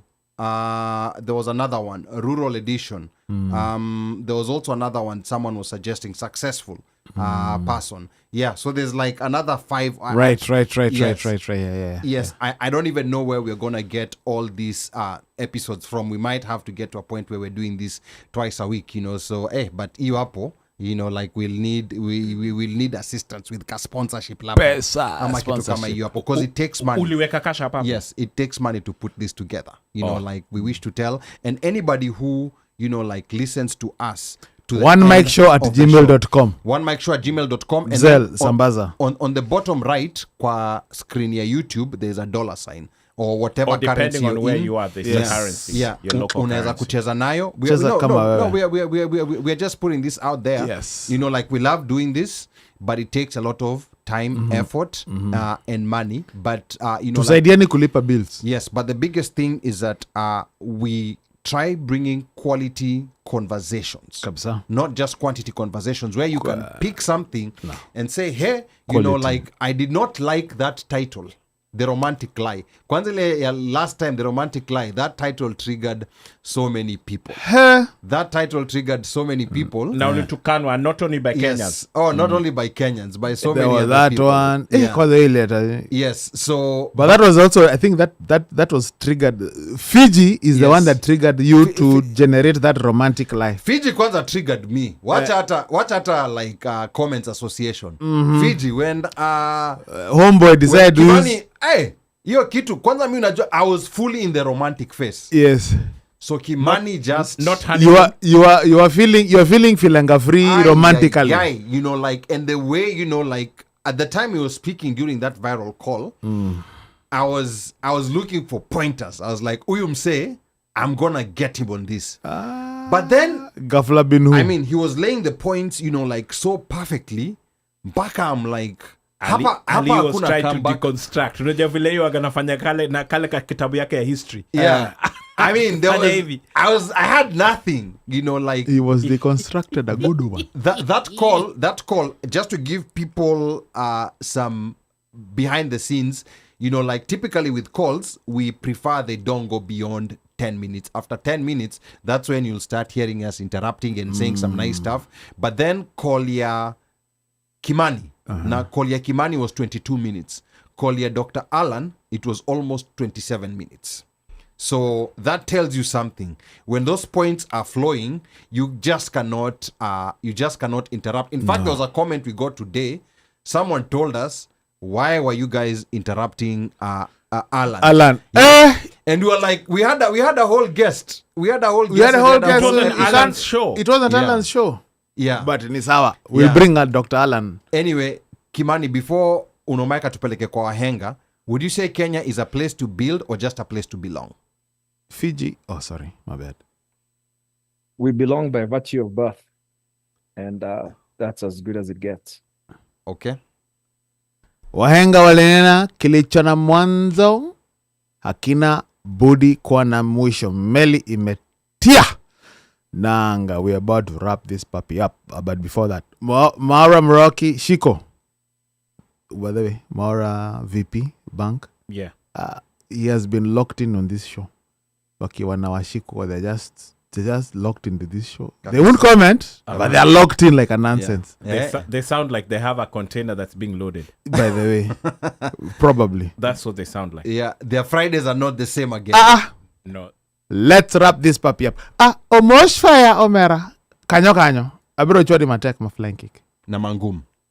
I'm sick and tired of you guys. I swear, this thing about Ali talking about this working, it's not working anymore. I am ready to say muende uko, my both of you na flying kick zenyu. Disclaimer. Sorry, carry on. Oh yes, disclaimer. Those were Omosha's thoughts, not the OneMic Show. So, my friend Kimani, thank you so much for gracing us with your presence for 2 Fridays in a row, and that's what, 6 hours. More than I mean, let's it's a lot of time. 7 hours. It's a lot of time where you're talking, you're dissecting, you're bringing it down and letting people know. And we can go on with this for a while, but the whole point of it is we showed you one side or one way, and then we're like, okay, here is a path to or a solution mindset, so to speak, or should I say lessons learned. You have learned these lessons, now apply them. So that's how you choose to apply these lessons based upon things that have happened and continue to transpire on the ground is going to be up to you as a listening audience. And we always say thank you. So we'll see you guys next week. I know we have a short break that will be coming up soon, but tujafika hapo bado tuko na, we can see a small kanini window coming. Bado tuko hapa. So next Friday we'll be here. Be safe. Enjoy your family. We're losing a lot of people to sickness, and things like that. Just embrace and stay on top of stuff. So Kimani, asante sana. And my disclaimer is Kimani and I go way back. We used to walk home together in primary school. And we were the guys who used to ruka fence to get maperas, and then we ruka down before the dog jumps on us. Pale kwa muindi, but that story for another day. Those mapera trees have been replaced by brick and mortar. That's what has happened. Yes, actually, those homes don't exist anymore. They the don't exist single-family anymore. homes that used to have the mapera tree hanging outside. That whole stretch. In fact, if I remember now, walking down there, they're all high-rise apartments. The same path that we used to use going home. So, go figure. All right. Now, before Kimani gives us his last word, Commenters Association hapa wamekataa kustop. Now, Preston hapa Joseph alikuwa anasema good point Ali, and then this was when we started doing the disclaimers. Preston anasema that disclaimer thing is ghetto, bro. Ali is right. Kimani went back at the wrong time. And then Joe anasema, I now understand Kimani. His move to the US wasn't out of pleasant circumstances. And then I have Sakodi Miller anasema, people can complain, but that won't fix anything. The real issue is what this generation is doing now to ensure returnees to Kenya can truly succeed with their families. And then Joe says, Kenya is a good country. If it was another country, Kimani would be under security radar, which is very true. Wangoi, I don't think Tanzanians can do an episode like this, Bandio, I challenge you. Huh? Yeah, it's Where? just, yeah, disclaimer. Atarudi to which country? Disclaimer, raka upesi. Those are Ali's sentiments, have nothing to do with the OneMic Show. Okay. And then Joe anasema, Wangoi anasema, graduated in 92. I applied to a slew of American universities, then ended up going to KU. LOL. So is it KU ya Kenya ama KU? She ya graduated Japanese? from which school? Which high school? She didn't say. She didn't say. But she graduated, She graduated in 92. Yeah. And then in Kenya there was no graduating from high school. Ilikuwa na clear. Na clear. Yeah, So that's why graduation. which high school? Yeah. But carry on. So Sakodi Mila anasema, if this generation has experience, exposure, and resources, then it also has responsibility. That means building systems that work. Success should be repeatable, not rare. And then Yosef anasema, I tell people timelines are different. Great show. I've enjoyed Nitamu. All energies, baby boomers, millennials, Gen X, Gen Z, and then PWCHR anasema, it's hard to get that successful returnee. They will usually be really low-key, no disrespect, but only the tough experiences or the extremely successful will make the headlines. Na hapa Yosef anasema, let's understand each other. Good vibes, Gen Z, all generations. We will send donations. Great show. I enjoyed it every Friday. Niko Kadi. Thank you so much, Yosef. Aya, Kimani, close this for us. Great show. It's been extremely informative for me and also to reflect on my thoughts. Someone said maybe I should be paying you guys for therapy. I think it has worked both ways. I could share as much as what it is I've gone through or seen, but also how people look at that and have thoughts to add has been extremely informative to me. So thank you much for having this show. I hope it helps someone who's looking at going back and thinking of what it is to expect. As for my good friend Omosh, constantly the gentleman, Omosh doesn't tell you, we used to walk home and all through the route we would start like 20 guys and guys would drop off as we get to their house. Me and Omosh would be left. We are the last two guys at the end of the walking home group. And Omosh would always be like a very fair guy. Although from the angle we were coming from, he would be home faster than me. But Omosh would always insist, let's go up to where Yani, it will be equitable so that when we walk home, we'll both get home at the same time. Still the same guy to this day. Love the brother. Oh, nice. That's a great one. Much love, bro. Okay. Hey. Well, like this has been an experience. This journey on conversations about returning back home started with Ruth on March the 13th. What's the date today? It's April the 24th. We have not touched on any other topic. A minimum of 3 hours every week. There was a week when we didn't have an episode. We've had 4 episodes in a row. This has never happened on the OneMic Show. True. So within the last 1 month, we had 2 guests each who came back twice. Actually, we had a 5th episode. There was one episode where we felt like we got so much that we had to recap. We had an episode without a guest. Yes. And that episode without a guest is where Kimani called in, because he'd also been listening to those episodes with Ruth. So this has taken a life of its own. And I must also congratulate the Kamkunji. I think the Kamkunji, although metutupia mishale, it's Misawa, we welcome them. those very mishales are good because it means we have a good pulse of where the community is. Right. Because people are not censoring themselves, they're saying what they feel. So I think also having the good pulse of this is where the community is, it informs us where to start. Right. Because now Kimani is the one who's been on the ground. He has the 5-year experience. It gives us good basis to know this is where the community generally is. So I think this is where we can start so that we can all get to a place of understanding kwetu sisi sote. So thank you so much Kamkunji for the comments, for the compliments. But pia mnaweza kucheza na hiyo $sign hapo on the bottom right of your screen kwa YouTube if you're on your phone. Ikiwa kama ni kwa iPad ama kwa computer, it might be somewhere else. You can find it.